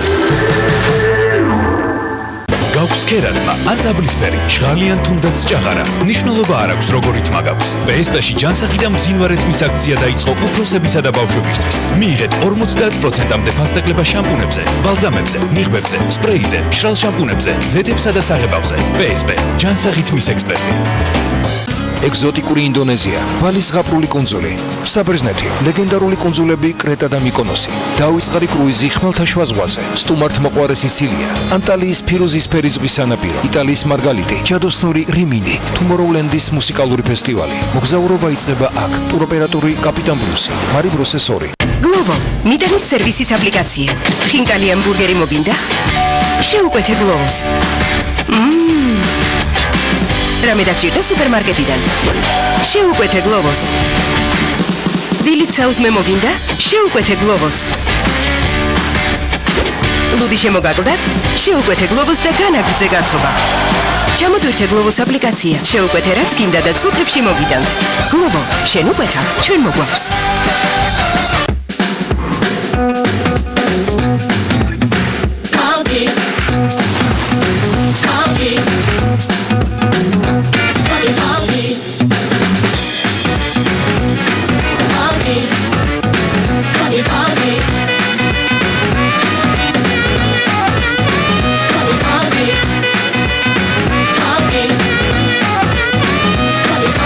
კაპიპალპი, ფორთოხლის და მხიარულების გემო. მზად ხარ? მის ოჯახთან შესახვედრად. ამ მნიშვნელოვანი მოვლენისთვის. პირველი ჩახუტებისთვის. ჩვეულებრივი კბილის პასტისგან განსხვავებით, ახალი რევოლუციური ფორმულა Colgate Total აერთიანებს ორ ბუნებრივ კომპონენტს, ცინკს და არგინინს. ებრძვის ბაქტერიებს კბილებზე, ენაზე, ლოყებსა და ღრძილებზე და იცავს მათ 12 საათის განმავლობაში. იმისთვის, რომ იყო აბსოლუტურად მზად. ახალი Colgate Total იყავი მზად ყველაფრისთვის. ახალი Colgate Total უზრუნველყოფს მინანქრის აქტიურ დაცვას, პირის ღრუდან არასასიამოვნო სულის მომენტალურ ნეიტრალიზაციას და ებრძვის კბილების მომატებულ მგრძნობელობას. ახალი Colgate Total მოწინავე ფორმულა მთელი პირის ღრუს ჯანმრთელობისთვის. ფანტაცე გავსებს ცხოვრების ხალისით, სიმშვიდეც ხრება თავისით. ცოცხალი გემო მისი ხიბლია, ფანტასტარბიც კი ხიარულია. ყველამ ერთად ახალი ფანტაცე ვიტამინი. ჩვენ დღეს უკვე დავიმუხტეთ C ვიტამინით და არ ჩვეულებრივი გემოთი. ახლა თქვენი ჯერია. მიდი, გახსენი ფანტა. კალცემინი ადონსი აკავებს კალციუმს და უნარჩუნებს ძვლების სიმტკიცეს. კალცემინი ადონსი თქვენი ძვლების სიმტკიცისთვის. გამოყენებისას გაიცანით ინსტრუქციას. გვერდითი მოვლენების შესახებ დეტალური ინფორმაციის მისაღებად მიმართეთ ექიმს. ბაია.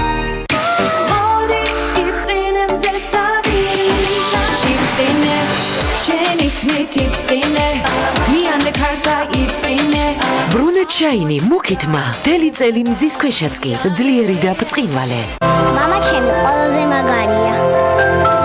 აზიარეთ ცოდნა ამ სლოგანით საქართველოს დამოუკიდებლობის 101 წლის თავის აღსანიშნად ემზადება. 26 მაისს ღონისძიებები დაგეგმილია როგორც თბილისში, ასევე კიდევ 12 ქალაქში საქართველოს მასშტაბით. დამოუკიდებლობის დღისადმი მიწყმულ ღონისძიებაში წელს განსაკუთრებით აქტიურად კერძო სექტორია ჩართული. ბიზნესის აქტივობის შესახებ თათია ჩაფიჩაძე მოგვიმზადა სიუჟეტი და ამ სიუჟეტის შემდეგ უკვე 26 მაისის ღონისძიებებზე უფრო ცლად და დეტალურად სტუდიაში სტუმრებთან ერთად ვისაუბრებთ.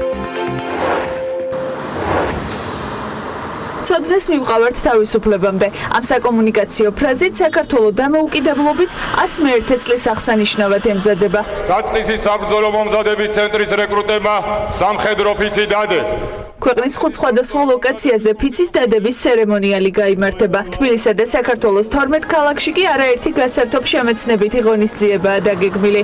სახელმწიფო დროშებით ქალაქების გაფორმება უკვე დაიწყო. სპეციალურად ამ დღისთვის დროშებით შეიფუთება აეროპორტები და საბაჟოები. უახლესი ისტორიის უმნიშვნელოვანეს დღესასწაულში კი წელს 200-მდე კომპანია ჩაერთვება. დამოუკიდებლობის დღისადმი მიზნულ ღონისძიებაზე საკუთარ ცოდნას წარმატების გზებსა და გამოცდილებას დაინტერესებულ პირებს გაუზიარებენ როგორც მსხვილი ბიზნეს სექტორის წარმომადგენლები, ასევე სტარტაპ კომპანიები. კერძო სექტორი რუსთაველის გამზირზე წარმოდგენილი იქნება, როგორც აღნიშნეთ, დიდი ნაწილი სტარტაპერების მხარე საწარმოო საქართველოს ფარგლებში, რომლებიც თემიდან გამომდინარე გაგვიზიარებენ ცოდნას, მაქსიმალურად შეეცდებიან, რომ პროდუქციაზე გადატანილი იყოს წლევანდელი თემა, რომ მომხმარებელმა კიდევ უფრო მეტი ინფორმაცია მიიღონ იმ ადამიანების შესახებ, თუნდაც ვისაც ვამაყობთ როგორც წარსულიდან, ასევე არიან ჩვენი თანამედროვეები. სახელმწიფო დროშის როგორც სახელმწიფოებრივი სიმბოლიკის ერთ-ერთი მთავარი შემადგენელი ნაწილის აქცენტირების მიზნით საქართველოს ბანკის ცენტრალურ ოფისზე ხუთჯვრიანი დროშა გამოიფინება. დროშაზე აქცენტირებულ კამპანიას, რომელსაც გამოფინე დროშა შენს კედელზე ქვია, ბანკი უკვე მეოთხე წელია ახორციელებს. ასევე ტრადიციულად წელსაც ქვეყნის ერთ-ერთი უმსხვილესი ფინანსური დაწესებულება ახალ საიმიჯო ვიდეო რგოლსაც ამზადებს. ჩვენი კამპანიის მთავარი მესიჯი არის ის, რომ მოვუწოდოთ სრულად საქართველოს ეს განსაკუთრებულად მნიშვნელოვანი დღე აღნიშნოთ ერთგვარი ჟესტით და გამოფინოთ ჩვენი სახელმწიფოს სიმბოლო დროშა. საქართველოს ბანკი ტრადიციულად წელსაც სათაოს შენობაზე გამოფენს უზარმაზარ საქართველოს დროშას და ამით მიულოცავს სრულად ქვეყანას ამ დღეს და ასევე ძალიან საინტერესო ვიდეო გვექნება.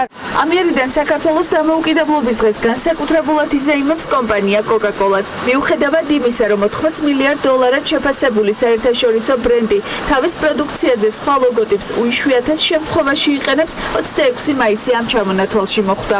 ახალი სიმბოლიკით გაფორმებული 2 მილიონამდე ბოთლის სარეალიზაციო ქსელში უკვე გაიშვა. 26 მაისის ლოგოტიპი დატანებული იქნება Coca-Cola-ს ბრენდირებულ ჭიქებზეც.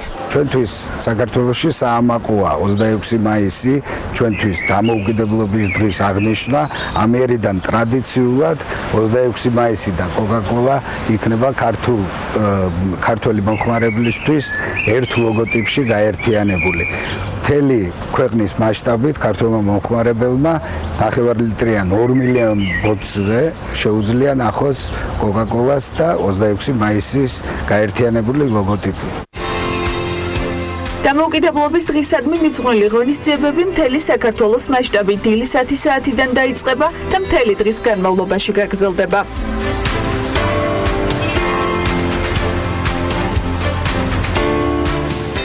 ფექაბაციკაც და სტუდიაში სტუმრები უკვე შემოგვიერთნენ. თათასვანიძე 26 მაისის აღნიშვნის შემოქმედებითი ჯგუფის წევრი და მარიამ ქრივიშვილი ტურიზმის ადმინისტრაციის ხელმძღვანელი არიან. საქმიანი ეთერში მოგესალმებით, მადლობა რომ ხართ ჩვენთან ერთად. მე სიმართლე გითხრათ ძალიან დიდი მოლოდინი მაქვს 26 მაისს, მეტყვი მგონია რომ განსაკუთრებული და გამორჩეული დღესასწაულია თითოეული ჩვენგანისათვის და რაღაცა განსაკუთრებული დღე არის ხოლმე წელიწადში ერთხელ, როდესაც შეგვიძლია რომ ყველაზე მთავარი დამოუკიდებლობა ვიზეიმოთ წელს უკვე 100-მე ერთად. რა იგეგმება თათია მე ერთგვარად მიმოიხილა მთელი ეს გეგმა, მაგრამ უფრო დეტალურად კიდევ რას ველოდებით 10 საათიდან დაიწყება ღონისძიებები თბილისში, მაგრამ ჯამში 14 ქალაქში იქნება თუ ზუსტად მახსოვს რიცხვი საქართველოს მასშტაბით. რა აერთიანებს ამ 14 ქალაქს 26 მაისის დამოუკიდებლობის დღის გარდა და როგორი იქნება წლევანდელი ღონისძიებები? მოგესალმებით კიდევ ერთხელ, დიდი მადლობა მოწვევისთვის. როგორც უკვე სიუჟეტში აღინიშნა, საქართველოს დამოუკიდებლობას წელს განსაკუთრებულად კიდევ ერთი დამატებითი თემა აქვს, ეს გახლავთ ცოდნა და ცოდნის გაზიარება, სწორედ ის მამოძრავებელი ზავა, რომელსაც მივყავართ თავისუფლებამდე. შესაბამისად ეს იქნება ის საკომუნიკაციო მესიჯი, რომელიც გააერთიანებს ამ 14 ქალაქს და სხვა ქალაქიდან მოგვიყვება სხვადასხვა ინფორმაციას ადამიანებზე და პიროვნებებზე, რომლითაც ვამაყობთ წარსულში და ვამაყობთ დღესაც და არიან ჩვენი თანამედროვეები. კონკრეტულად ღონისძიებებს რაც შეეხება, დილის 10 საათიდან საქართველოს მასშტაბით დაიწყება ღონისძიებები და სხვა ქალაქი მოგვიყვება სხვა ამბავს. მაგალითად თელავი, სადაც ტურიზმის ეროვნული ადმინისტრაცია წარმოდგენილი, გვესაუბრებ იმართება ღვინის ფესტივალზე და ამაზე ალბათ უფრო დეტალებში მარიამი ისაუბრებს. მე რა ხდება, მოდით ჯერ თელავზე მოვყვეთ, მაშინ რა არჩიეთ, როგორი ფორმით იქნება თელავი წარმოდგენა. მოგესალმებით, მივესალმები მაყურებელს. ჩვენ დაგეთანხმებით, რომ ერთ-ერთი უმნიშვნელოვანი დღე არის ჩვენთვის 26 მაისი და შესაბამისად განსაკუთრებულად ვემზადებით.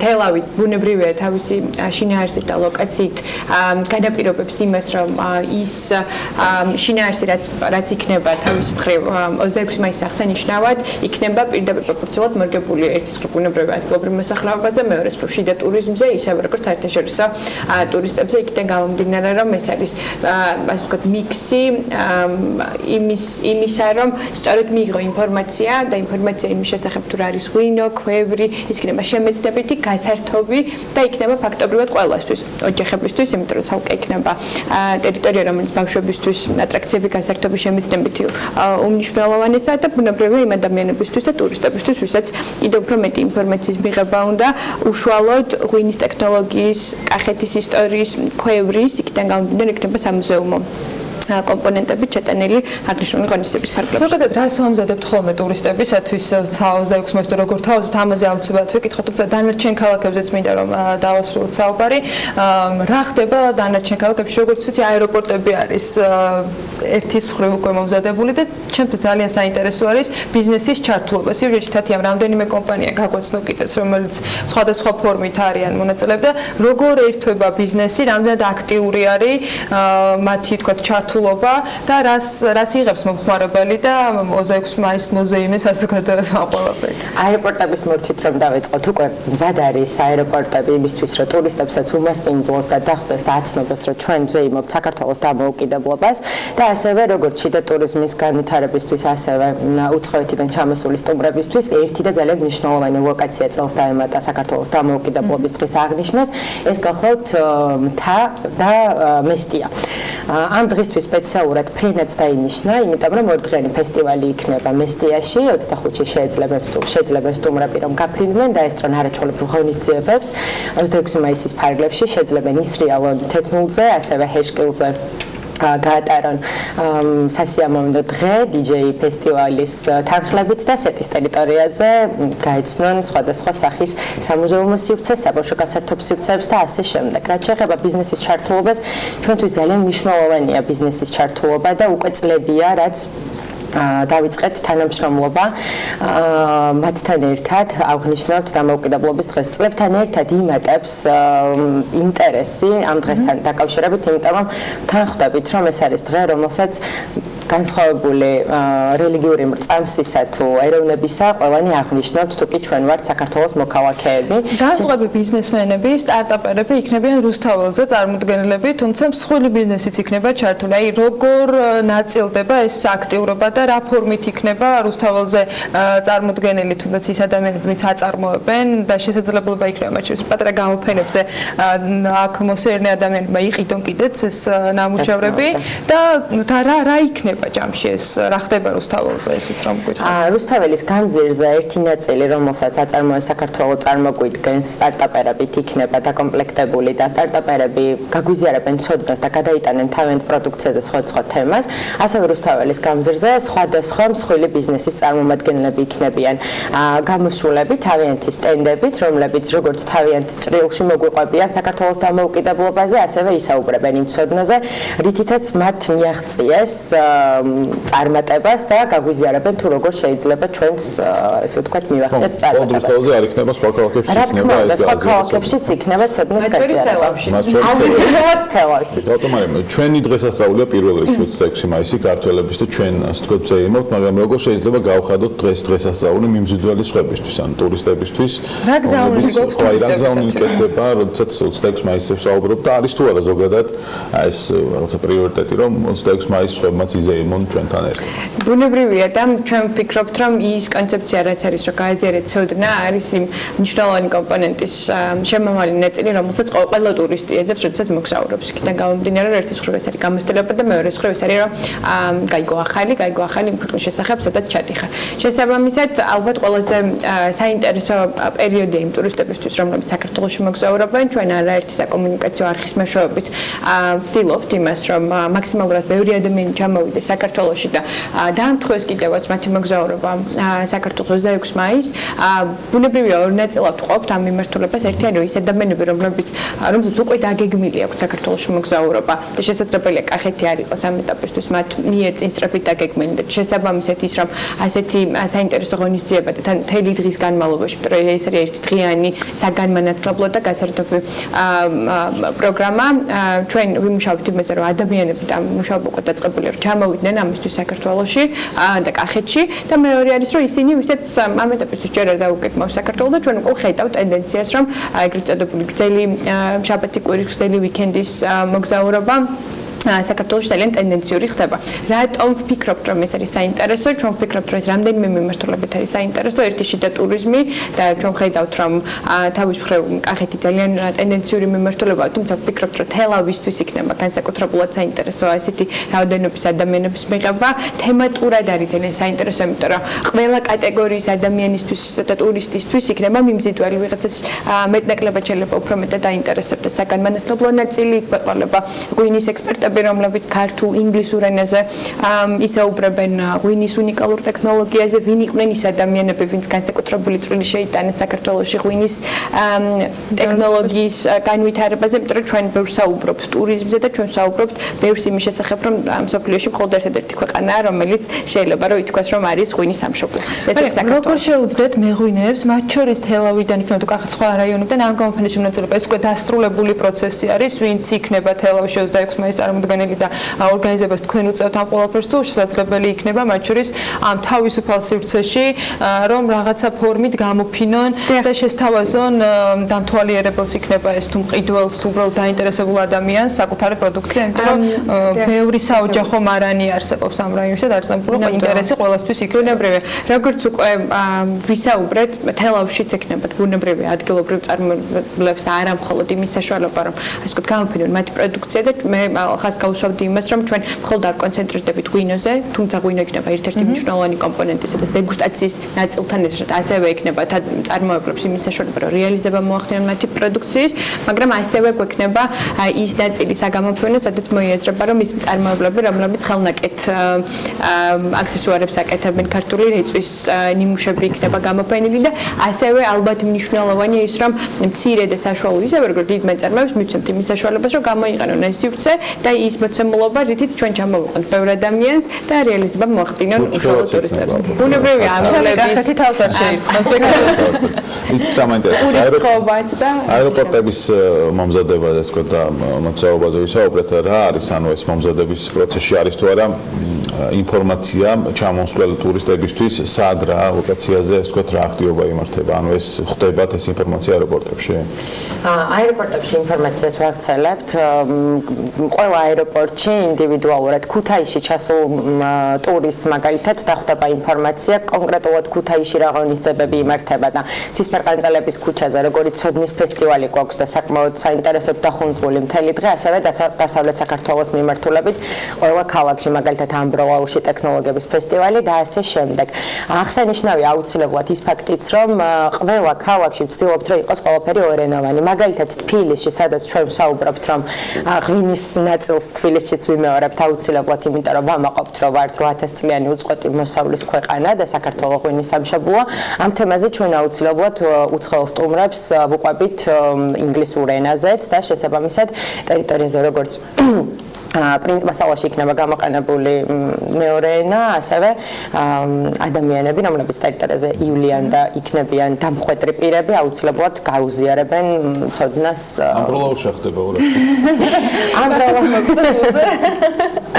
ამბროლაურში ძალიან საინტერესო დღე არის დაგეგმილი ტექნოლოგიების ფესტივალი, ესე ვთქვათ, როგორც შევთანხმდით უკვე, გვიზიარებს ცოდნას წარსულიდან იმ ადამიანებზე, ვისთაც ვამაყობთ, მაგალითად ჩასულ სტუმრებს დახვდებათ ინფორმაცია, როგორც ჯორჯ კობიზე, რომელიც ამბროლაურიდან იყო და საკმაოდ დიდი წვლილი აქვს შეტანილი ტექნოლოგიის მიმართულებით, ასევე ჩვენ თანამედროვე ადამიანებზე და თუკი იქაც ბიზნეს სექტორი იქნება აუცილებლად ჩართული და წარმოდგენილი სხვადასხვა რიწვის, ღვინის და ასე შემდეგ. და როგორც ვიცი, დღეს იქნება იმ კლიპის პრეზენტაცია, რომელიც 26 მაისისთვის შეიქმნა და დღეს უკვე შეძლებს საზოგადოება ნახვას წლევანდელი აღნიშვნისათვის, როგორი საიმიჯო კლიპი დამზადდა. წარმატებას გისურვებთ და წარმატებას უსურვებთ თითოეულ ჩვენგანს 26 მაისისთვის. წინ მთელი კვირა არის და დარწმუნებულია ყველასთვის საინტერესო იქნება ყველა ამ ლოკაციის გაცნობა და არჩევანის გაკეთება. სად გსურთ რომ დამოუკიდებლობის დღე აღნიშნოთ? თათა სვანიძე 26 მაისის აღნიშვნის შემოქმედებითი ჯგუფის წევრი და მარიამ ქრუიშვილი ტურიზმის ადმინისტრაციის ხელმძღვანელი იყვნენ ჩვენთან ერთად. ჩვენ კი მთელი კვირის განმავლობაში მოგიყვებით იმ სიახლეებზე, რომელიც კვირას სწორედ ამ დღის აღნიშვნით დაგვირგვინდება და დარწმუნებულია რომ ყველასთვის საინტერესო ღონისძიებები გველოდება წინ. მცირე სარეკლამო პაუზა გვაქვს ახლა საქმიანი ეთერში და რამდენიმე წუთში დაგიბრუნდებით.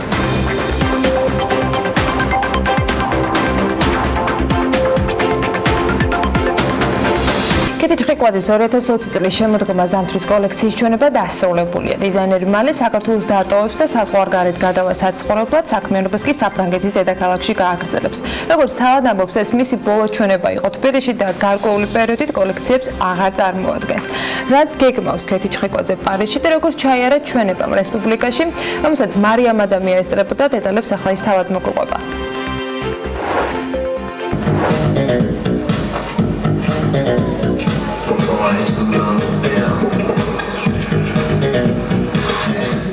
კეთი ჭყიკვაძე. კარგად დაიმახსოვრეთ ეს სახელი და გვარი, რადგან მალე მისი ტრიუმფალური მაღალი მოდის ჩვენებებს პარიზის პოდიუმებზე ვნახავთ. მოისმენთ მისი ფრანგული წარმატების შესახებ და ის კიდევ ერთი ქართველი დიზაინერი გახდება, რომელმაც საქართველოს სახელი მოდის საშუალებით დანარჩენ მსოფლიოს გააცნო. თუმცა რეალურად საერთაშორისო აღიარება კეთის არც ახლა აკლია. მას კარგად იცნობენ მილანში, პარიზში, ტოკიოში, მაგრამ გეგმები კიდევ უფრო მასშტაბური აქვს. ამიერიდან იმ სილამაზის სანახავად, რომელსაც კეთი ჭყიკვაძე ქმნის, პარიზში უნდა ვიფრინოთ, რადგან ეს საქართველოს ტერიტორიაზე ბოლო ჩვენება იყო. კეთი არა ჩვეულებრივად მუშაობს ფერში, საკმაოდ რთული კონსტრუქციები აქვს და აი ესეთი ქალური გადაწყვეტილებები აქვს და რაც მთავარია, მისი ხელწერა აქვს იდეალური, რომელიც მოწონს ყიდველს, მის მომხმარებელს და ყველაზე მთავარი ეს არის, რა თქმა უნდა. თუმცა სანამ ფრანგულ ამბებამდე მივალთ, მოდით დავიწყოთ თავიდან. მისი ისტორია ნიჭის, შეუპოვრობის, შრომის, დაუღლელობისა და წარმატების ამბავია. სამოსის კერვა ბავშვობიდან იტაცებდა და ჯერ თოჯინებზე ატარებდა ექსპერიმენტებს. მოგვიანებით საკუთარ სტილზე ზრუნვაც დაიწყო.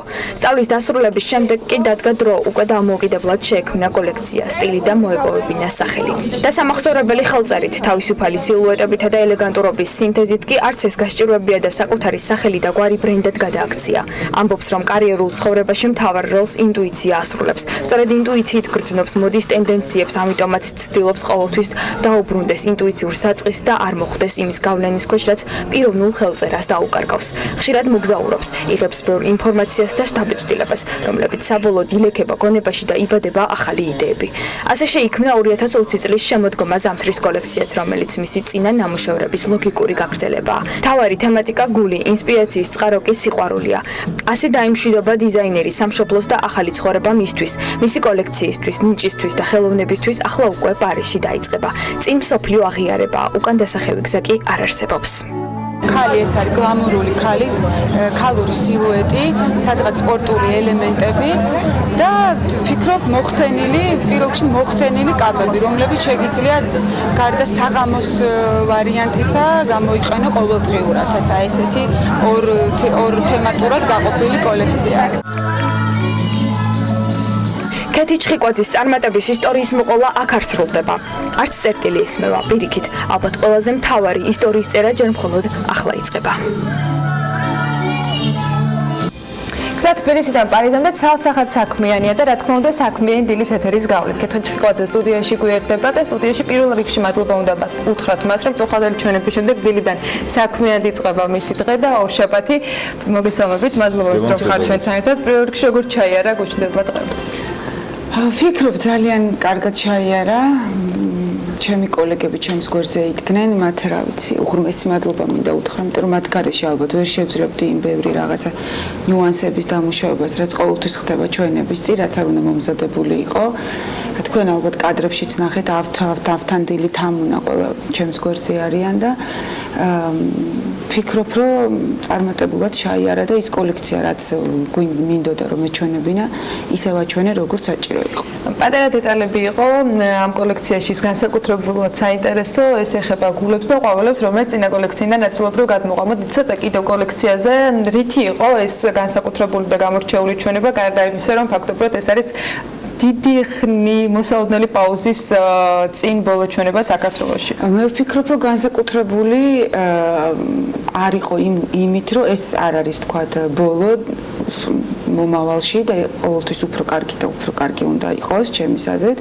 განსაკუთრებული იყო მხოლოდ იმიტომ, რომ რამოდენიმე სეზონის გამოტოვება მომიწევს მე საქართველოში და მინდოდა რომ რაღაცნაირად დამახსოვრებადი ყოფილიყო ეს ჩვენება, იმიტომ რომ როგორც ხედავთ, არც ერთი Fashion Week-ის ფარგლებში არ იყო, მხოლოდ მარტო გავაკეთე ეს ჩვენება და აქედან გამომდინარე, ალბათ თქვი ჩემი საქმე, რის თქმაც მინდოდა კონკრეტულად ის, რომ ეს არის სიყვარული და ცხოვრებაში ყველაზე მთავარი არის ეს გზნობა, რაც სოფლიოს გადაარჩეს, რაც ძალიან დიდი დეფიციტია ამ ბოლო დროს და ვფიქრობ, რომ აი ამით რაღაცა მესიჯი ჩემი გადმოსახედიდან თქვი ჩემს ქალაქში. საამალო გეგმებზეც პარიზში, რა თქმა უნდა, პარიზში მოდის კვირეულები, როგორც თქვენ იცით, 4ჯერ იმართება. 2ჯერ ეს არის თქვა პრე, შემდეგ არის პრეტაპორტე, მაღალი მოდის კვირეულები. შესაბამისად უნდა ჩავერთო აი ამ განრიგში ორი ჩვენება თქვენი ჩართვა პარიზულ ცხოვრებაში მოდის ნაწილში უკვე და როგორ მიდიხართ ანუ იცით რა თქვენ თუ იცით ორი ბოლო ჩვენება მე მქონდა პარიზში ბოლო ორი ჩვენება ეს არის ბოლო სეზონები ორჯერ შესაბამისად ეს თავისთავად მე უნდა გაგრძელდეს უბრალოდ იქიდან გამომდინარე რომ იქ ვიცხოვრე ფიზიკურად შეუძლებელი იქნება რომ აქეთ იქით დამოუკიდებლად აპირებთ სრულად თქვენი დიზაინერული თქვათ საქმიანობის გაგრძელებას თუ შესაძლო არის რომ ითანამშრომლოთ რომელიმე მოდის სახლთან და რა ფორმით იცით რა ეს ჯერ ძალიან ისეთი წარმოუდგენელი იმიტომ რომ მე ჩემი ბრენდის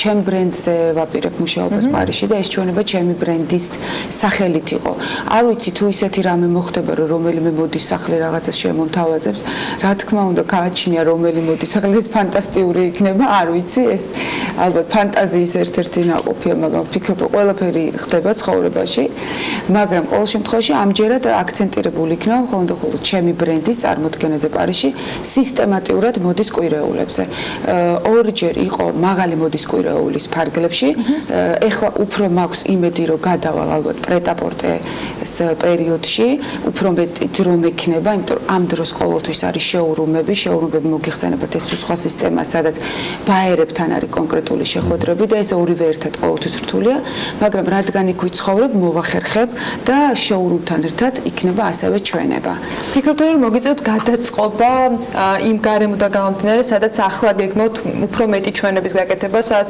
ანუ ევროპული პარიზული თქვათ მოხმარებლებისათვის დაგჭირდება თუ არა რაღაცა ფორმით რომ თქვენს კოლექციებში გაითვალისწინოთ იქაური მოთხოვნები თუ ამ შემთხვევაში ეს კოლექციები აბსოლუტურად სტანდარტულია ყველა დიზაინერი ქართველი ვინც მუშაობთ კოლექციებზე ეს კოლექციები იწყება მილანი პარიზი ნიუ-იორკშიც დავდივართ ტოკიო ეს არის აბსოლუტური სტანდარტული და ყველასთვის ერთნაირია უბრალოდ თავისთავად პარიზში სხვა სისტემაა მუშაობის მე მყავს მეგობრები და ჩემი PR აგენტები, ასევე ვინც ჩემი კოლექციების ინსპირაციას კონკრეტულად დადგმას რაც შეეხება ამით არიან დაკავებულები, ანუ დაირექტორ მენეჯერები, რომლებიც ანუ რაღაცა სტრატეგიას შევიმუშავებთ, იმიტომ რომ ეს მარტივი არ არის, რაღაც თბილისია, პარიზი, სულ სხვა არის, ქეთი ჩხიკვაძესაც ვერ იძახიან, სხვა თუ არაფერი გვარს. ხო და აქედან გამომდინარე, რომ დაგეგმილია სტრატეგია, როგორ უნდა განვითარდეს ამ ბრენდის დაფუძნება პარიზში და რა ეტაპებია გასავლელი, ძალიან ისეთი გააზრებული და ცოტა სწორედ ამ გეგმებზე, ეტაპებზე და იმ მომავალზე, რომელსაც თქვენ ხედავთ პარიზში, როგორ წარმოგიდგენიათ და რას ხედავთ, რომ 1-2 ან 3 წლის შემდეგ ქეთი ჩხიკვაძე პარიზში უნდა შექმნას? იქიდან გამომდინარე, რაც ორმა ჩვენება მოიტანა, ანუ მე ვფიქრობ, აი შედეგები, რაც პარიზში იყო, ეს არის ძალიან ნორმალური. ანუ ის რესურსი, რაც დაიხარჯა, იმის შესაბამისი შედეგები მივიღე, ეს იყო თქვა გადაღებები პარიზში, სხვადასხვა კომპანიებთან რაღაცა კოლაბორაციები, ესეც ძალიან მნიშვნელოვანია. შემდეგ, როდესაც უფრო ფართოდ მოხდება ჩვენების და თვითონ კოლექციის რაოდენობის გაზრდას და უფრო გამორჩეული ჩვენებები გაკეთება, შესაბამისად უფრო მეტ ინტერესს და უფრო მეტ ყურადღებას მივიქცევ და მაღაზიაზეც არის თქვა ლაპარაკი რომ შეიძლება რაღაცა მაღაზიაც გაკეთდეს, სადაც უკვე მოხდება თქვა კლიენტებთან კომუნიკაცია, ურთიერთობა. კონკრეტულად გვაქვს ჩვენ პარიზში ლესვითი ესეთი მაღაზია ერთ-ერთი საუკეთესო, სადაც მუშაობთ, მაგრამ იქ უკვე კონკრეტულად კლიენტებს მე თვითონ მოვემსახურები. ეს უკვე ძალიან მნიშვნელოვანი მომენტი იქნება. თქვა ამ მაღაზიაში ჩამოდიან არაბეთის სხვადასხვა ქვეყნებიდან პრინცესები, სამეფო ოჯახის წევრები, მათთან კონკრეტულად მსახურების საშუალება მექნება. ანუ პირად შეკვეთებს ავიღებ, რაც ძალიან ფასდება, თქვა, ევროპაში თქვენც მოგეხსენებათ. ამით ვიზუალური ურთიერთობა რო იქნება, კომუნიკაცია კლიენტებთან უფრო დიდი, უფრო ხელსაყრელი იქნება ჩემი, თქვა, კარიერის ზრდისათვისაც თქვენც მოგეხსენებათ და ასევე ფრანგული და ფრანგულ სამყაროსთან და ფრანგული მოდის წარმომადგენლებთან, პიარი ჟურნალისტები, მათთანაც ხშირი შეხება მექნება, იქიდან გამომდინარე, რომ იქ ვიქნები და მყავს ისეთი თქვათ მეგობრები, რომლებიც ემზადებიან აი ამ სტრატეგიაში, ვინც მეხმარებიან, მათთან პირადი კომუნიკაციები დაიწყება და როგორც თქვენ მოგეხსენებათ, ურთიერთობები და კომუნიკაციები და კონტაქტები არის ყველაზე მნიშვნელოვანი, რაც პარიზში გადაბარგება ფოტოშპექა ნიშნავს თუ არა იმას, რომ თქვენ მხოლოდ პარიზის მოდის კვირაულებზე იქნებით აქცენტირებული, თუ შესაძლებლობას მოგცემთ, რომ იგივე მილანის მოდის კვირაულისათვისაც მოამზადოთ თქვათ კოლექციები და სიტუაცია რას მოიტანს ზუსტად არ ვიცი, მაგრამ რეალურად უფრო რადგან პარიზში ვიქნები, ჯობია რომ ერთ ფეშენზე იყოს აქცენტირებული, იმიტომ რომ უკვე ყველგან სიარულს აზრი აღარ აქვს,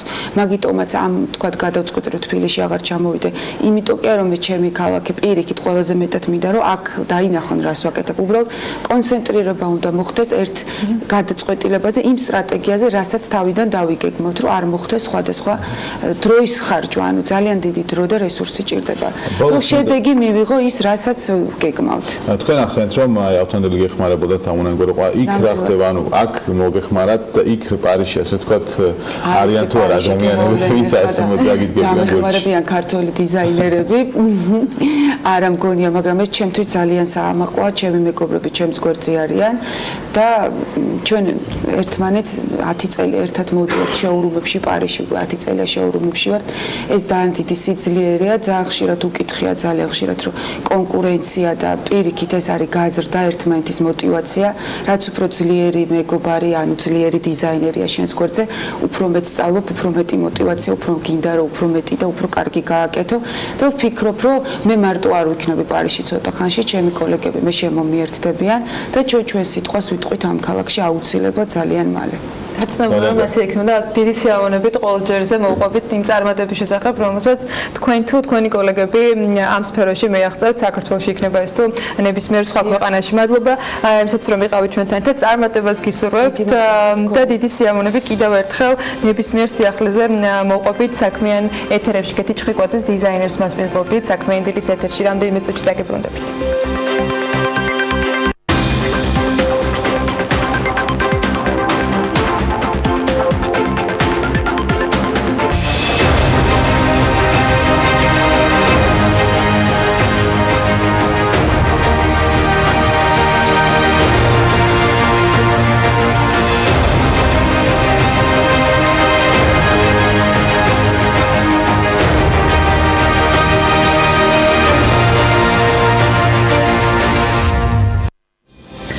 საქმიანი დილის ორშაბათულ ბოლო ბლოკში ანინა ავდარაშვილი და ანა გზირიშვილი ტრადიციულად HR ჰაბის რუბრიკით გვერდებიან. დღეს ჩვენი მაყურებლებისთვის კარგად ნაცნობ კომპანიაზე, ემკოტრაძე და მის HR კულტურაზე უნდა მოგიყვეთ. ანა დილა მშვიდობისა, მოგესალმებით. მოგესალმებით, დილა მშვიდობისა.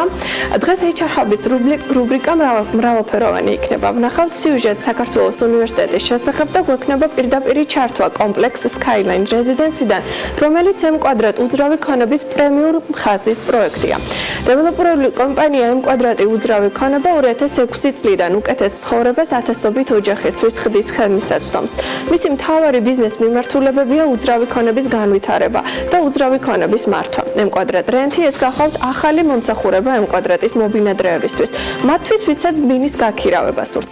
ანა გზირიშვილი იმყოფება Skyline Residence-ში, საიდანაც კომპანიის წარმომადგენლებთან ერთად ამომწურავ ინფორმაციას მოგვაწვდეს M კვადრატ რენტის შესახებ. გამარჯობა ანა. დილა მშვიდობის ანა, დიახ, მე ვიმყოფები Skyline Residence-ში და ამ შესანიშნავი ხედით ვიწყებ დილას. სანამ Skyline Residence-ის შესახებ უშუალოდ ვისაუბრებთ მეორე ჩართვაში, მანამდე ჩემს სტუმარს ნატო ბოჭორიშვილს მინდა ვკითხო M კვადრატის ერთ-ერთი მიმართულების M კვადრატ რენტის შესახებ. დილა მშვიდობისა ნატო, მოგვიყევით M კვადრატ რენტის შესახებ.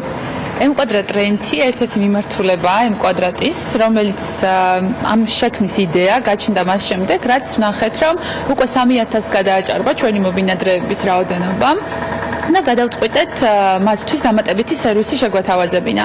რაც გულისხმობს იმას, რომ ჩვენი მობინადრეებისთვის გვაქვს სპეციალური შემოთავაზება, ანუ ვეხმარებით ბინების გაქირავებასა და გაყიდვაში, რომელიც მათ საკუთრებაშია. გარდა პრემიუმ ხაზის ბინებისა, სხვა ტიპის აპარტამენტებიც თუ შედის ამ მიმართულებაში, ანუ მკვადრატს. ჯამში გვაქვს 400-ზე მეტი ბინა. ამაში შედის როგორც პრემიალური ხაზის, რომელზეც თქვენ მოგვიანებით ისაუბრებთ, ასევე ვიტყოდი, რომ კომფორტული ბინების ყველაზე დიდი არჩევანი გვაქვს.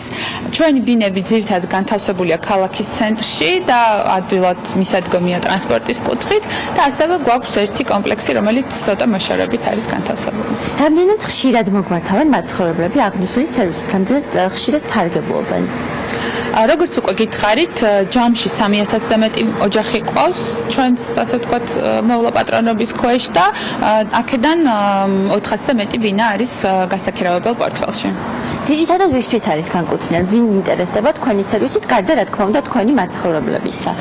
მე გითხარით ერთი მხარე, ანუ ეს არის მიწოდების ნაწილი კომფორტული ბინებისთვის, რაც შეეხება მოთხოვნის მხარეს, აქ დაინტერესება საკმაოდ დიდია, ძირითადად როგორც უცხოელები, ასევე ადგილობრივები, ვისაც აქვს სურვილი იქირავოს და იცხოვროს M კვადრატში. და ალბათ ადამიანური რესურსების მართვის მენეჯერებიც ინტერესდებიან, ვინაიდან მათთვის ხშირად ჩამოდიან თქვათ თანამშრომლების საზღვარგარეთიდან და ხშირად დააწლებიან იმ პრობლემას, თუ სად დააბინაონ თანამშრომლები. ხშირად მოგვართავენ ისინი? რა თქმა უნდა, ადამიანური მართვის რესურსების თანამშრომლები ხშირად მოგვართავენ ჩვენ.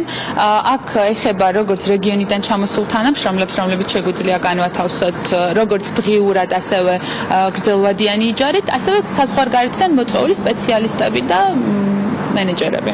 ძალიან მნიშვნელოვანია, რომ არა მხოლოდ თქვათ თვიურად, არამედ დღიურადაც ქირავდება თქვენი ბინები. მაყურებელს მინდა მივაწოდო ინფორმაცია, რომ 31 მაისს HR Hub-ის ორგანიზებით King David-ში ჩატარდება HR Business Summit, რომელიც არის წლის მთავარი HR ღონისძიება. აღნიშნული ღონისძიების ვერცხლის სპონსორი სწორედ M კვადრატ რენტია. როგორ იქნება კომპანია წარმოდგენილი M კვადრატ რენტი HR Business Summit-ზე? HR Business Summit-ზე, რა თქმა უნდა, ჩვენი თანამშრომლები მიიღებენ მონაწილეობას ჩვეულებრივ და ასევე გვექნება სტენდი და სხვადასხვა შემოთავაზებები ჩვენი HR თანამშრომლებისთვის. საინტერესოა, რატომ დაინტერესდით, რომ ყოფილიყავით აღნიშნული ღონისძიების მხარდამჭერი? აღნიშნული ღონისძიება თვლით, რომ ძალიან მნიშვნელოვანია, რადგან ძალიან ბევრი თანამშრომელი, რომელიც ადამიანური რესურსების მართვის მიმართულებით მუშაობს, იყრის მანდ თავს და ისინი სწორედ ჩვენი სამიზნე აუდიტორია, იქიდან გამომდინარე, რომ ადამიანური რესურსების თანამშრომლები სწორედ პასუხს აგებენ და ცდილობენ, რომ თავის თანამშრომლებს შეთავაზონ და დააბინაონ ისეთ ბინებში, რომელიც მათთვის იქნება ყველაზე მეტად მოსახერხებელი და მორგებული. დიდი მადლობა ნატო, როგორც მოისმინეთ, M კვადრატ რენტის საინტერესო აქტივობებს გთავაზობთ HR Business Summit-ზე. ჩვენ რამდენიმე წუთში საქართველოს უნივერსიტეტის სიუჟეტის შემდეგ დაგიბრუნდებით და ამომწურავ ინფორმაციას მოგაწვდით Skyline Residence-ის შესახებ. მადლობა ანა საინტერესო და ინფორმაციული ჩართვისთვის. ანა ცოტა ხანში კიდევ დაუბრუნდებით. ახლა კი ვნახოთ, რა სიუჟეტი მოგვიმზადა მარიამ ადამიანს საქართველოს უნივერსიტეტის შესახებ. ველოკვლევის თანახმად საქართველოს უნივერსიტეტის კურსდამთავრებულთა 93% დასაქმებულია. აქ განათლება, ზრდა და განვითარება მთავარ უპირატესობად აღიქმება. სწავლების მეთოდები დასავლურ სტანდარტებთან არის შესაბამისობაში და დასაქმების ბაზრის ყველა მოთხოვნას ითვალისწინებს. როგორია უნივერსიტეტის ხედვები და პრიორიტეტები, ამას სიუჟეტში ვნახავთ. მომავალი არის იქ, სადაც განათლება, ზრდა და განვითარება მთავარ უპირატესობებად აღიქმება. სადაც განსაკუთრებული ყურადღება ეთმობა სწავლას. სწავლების მეთოდები კი დასავლურ სტანდარტებთან არის შესაბამისობაში და დასაქმების ბაზრის ყველა მოთხოვნებს ითვალისწინებს. ასეთია საქართველოს უნივერსიტეტის ხედვები და პრიორიტეტები, რომლებიც წარმატებული მომავლისკენ არის მიმართული და ხელს უწყობს სტუდენტებს კარიერულ კიბეზე იარონ მხოლოდ წინ და მაღლა. გამდიდრების ყველაზე ეფექტიანი გზა კი განათლებაზე გადის, განსაკუთრებით მაშინ, როდესაც ეს განათლება ხარისხიანია. ყველა სტუდენტი დასაქმებულია პრაქტიკულად, რაც სწორედ იმაზე მეტყველებს, რომ ჩვენთან არსებული სწავლის მეთოდები და სასწავლო პროცესი მაქსიმალურად უზრუნველყოფს, ისე როგორც სხვა სერვისები მაქსიმალურად უზრუნველყოფენ იმას, რომ კურსდამთავრებულები ადვილად დასაქმდნენ. დავიწყოთ იმით პროგრამები არის შემუშავებული დასაქმებლებთან ერთად, უშუალოდ არიან ჩართული დასაქმებელები, როგორც პროგრამის შემუშავებაში, მე პროცესში, სწავლების პროცესშიც ჩვენთან ლექციებს კითხულობენ ლიდერი ლექტორები, რომლებიც თვითონ არიან დარგის ლიდერები და საკუთარ გამოცდილებას უზიარებენ სტუდენტებს, შესაბამისად მაქსიმალურად არის სწავლება პრაქტიკაზე ორიენტირებული. უნივერსიტეტში სხვადასხვა ფაკულტეტების პარალელურად ისწავლება ასევე ახალგაზრდა პროფესიებიც, მათ შორის ხელოვნური ინტელექტი, კიბერუსაფრთხოება, სტრატეგიული კომუნიკაციები და ბლოკჩეინ ტექნოლოგიები. უნდა აღინიშნოს ისიც, რომ საქართველოს უნივერსიტეტი არის პირველი, ვისაც ამ მიმართულებით სამაგისტრო პროგრამა აქვს შემუშავებული. სწავლა კი გარდა თეორიული ცოდნისა მოიცავს პრაქტიკული გამოცდილების გაზიარებასაც. სწორედ ამ ორი კომპონენტის სინთეზით საბოლოოდ უნივერსიტეტი სტუდენტებს პროფესიონალებად აყალიბებს, რომლებიც მოთხოვნადია როგორც ლოკალურ, ასევე საერთაშორისო ბაზარზე. სტუდენტები აკეთებენ იმას, რასაც სწავლობენ და ამისთვის არის ყველა რესურსი, ყველა ლაბორატორიები, შესაბამისი დარგობრივი, ასევე თქვათ, რა ვიყოთ ბიზნესის სწავლება, ხო? სტუდენტებს საშუალება აქვთ საკუთარი ბიზნესების შექმნა, ჩვენ ვეხმარებით მათ ამ ბიზნესების ინკუბირებაში, აქსელერაციაში, ასე შემდეგ. ყავს უკვე წარმატებული სტარტაპერები, ხალხი, რომელსაც საკუთარი ბიზნესების შექმნეს და ჩვენ არა მხოლოდ დასაქმებული კურსდამთავრებულები გვყავს, არამედ ჩვენ დამსაქმებელი კურსდამთავრებულები გვყავს ძალიან და ამითაც ვამაყობთ. ასევე ნებისმიერ სხვა მიმართულებით იქნება ეს სამართალში ჩვენ გვაქვს სამართლის კლინიკა, სადაც ჩვენი სტუდენტები აძლევენ სამართლებრივ კონსულტაციას, უწევენ უფასოდ ჩვენ მოქალაქეებს, ასევე გვაქვს ფსიქოლოგიური კონსულტაციების კლინიკა, სადაც ასევე ფსიქოლოგიურ კონსულტაციას უტარებენ ფსიქოლოგიის სტუდენტები, გვაქვს მედია ცენტრი, ჩვენი საკუთარი ტელევიზია, სადაც სტუდენტები ჟურნალისტურ და პრაქტიკას გადიან, შესაბამისად სამედიცინო მიმართულებით რა თქმა უნდა სწავლება მიმდინარეობს როგორც ლაბორატორიებში, ასევე კლინიკებში. ესე რომ რა თქმა უნდა პრაქტიკა არის ერთ-ერთი უმთავრესი. სწავლის პარალელურად საქართველოს უნივერსიტეტში რამდენიმე წელი არის დასაქმების ხელშეწყობის ცენტრი მოქმედებს, რომელიც შუამავალია სტუდენტსა და დამსაქმებელს შორის. გარდა ამისა, ცენტრი სისტემატურად აწყობს სტუდენტებისათვის შეხვედრებს სხვადასხვა კომპანიების HR-ებთან. ასევე დასაქმების ხელშეწყობის სამსახური ხშირად აწყობს დასაქმების ფორუმებს, სადაც პარტნიორი კომპანიები არიან წარმოდგენილნი და სტუდენტებს შესაძლებლობა აქვთ მიიღონ ინფორმაცია სხვადასხვა კომპანიაში მიმდინარე ვაკანსიების შესახებ. დასაქმების ხელშეწყობის ცენტრი რეალურად გვაძლევს ძალიან დიდ საშუალებას იმისთვის, რომ ჩვენ გავიაროთ ძალიან დიდ კომპანიებთან და მათ HR-ებთან გასაუბრება. ამავდროულად ის გვაწვდის ყოველთვის დიდ ინფორმაციას შრომითი ბაზის ახალ სიახლეებთან დაკავშირებით და როგორც აქ ხედავთ, ახლა მიმდინარეობს ფორუმი, რომელზეც შეუძლია ნებისმიერ პირს დასწრება და როგორც უკვე აღნიშნე, იმ HR-ებთან გასაუბრება, რომლებიც არიან ამ დიდი კომპანიების წარმომადგენლები. წარმოდგენილია კომპანია ველსი საქართველოს უნივერსიტეტში, ასე რომ ვთქვათ, აქტიურად თანამშრომლობთ ამ უნივერსიტეტთან უკვე საკმაოდ დიდი ხანია. დღეს ვთავაზობთ დასაქმებას პროპტრეიდინგულ დეპარტამენტში სტუდენტებს. აქტიურობა საკმაოდ მაღალია, იქიდან გამომდინარე, რომ კომპანია ველსი საკმაოდ კარგ შეთავაზებას უკეთებს სტუდენტებს დასაქმების მიზნით. შესაბამისად, ეს ჩვენთვისაც მისაღები არის. სამომავლოდ გეგმავთ 150 სტუდენტის დასაქმებას. გამარჯობა, გიკავშირდებით საქართველოს უნივერსიტეტის დასაქმების ხელშეწყობის ცენტრიდან. გვაინტერესებს ხართ თუ არა დასაქმებული? რაც შეეხება სტატისტიკურ მონაცემებს, დასაქმების ხელშეწყობის ცენტრი ყოველწლიურად ატარებს კვლევას როგორც სტუდენტებში, ასევე კურსდამთავრებულებს შორის, რომლის ბოლო კვლევის თანახმადაც საქართველოს უნივერსიტეტის კურსდამთავრებულთა 93% უკვე დასაქმებულია. ასეთია გზა წარმატებამდე და გამდიდრების ერთადერთი და ყველაზე ეფექტიანი საშუალება. მადლობა მარიამ ადამიანს საინტერესო სიუჟეტისთვის და საქართველოს უნივერსიტეტის ასეთი ინოვაციური მიდგომებისთვის. ახლა კი ვუბრუნდებით ანა გზირიშვილს, რომელიც Skyline Residence-ში იმყოფება.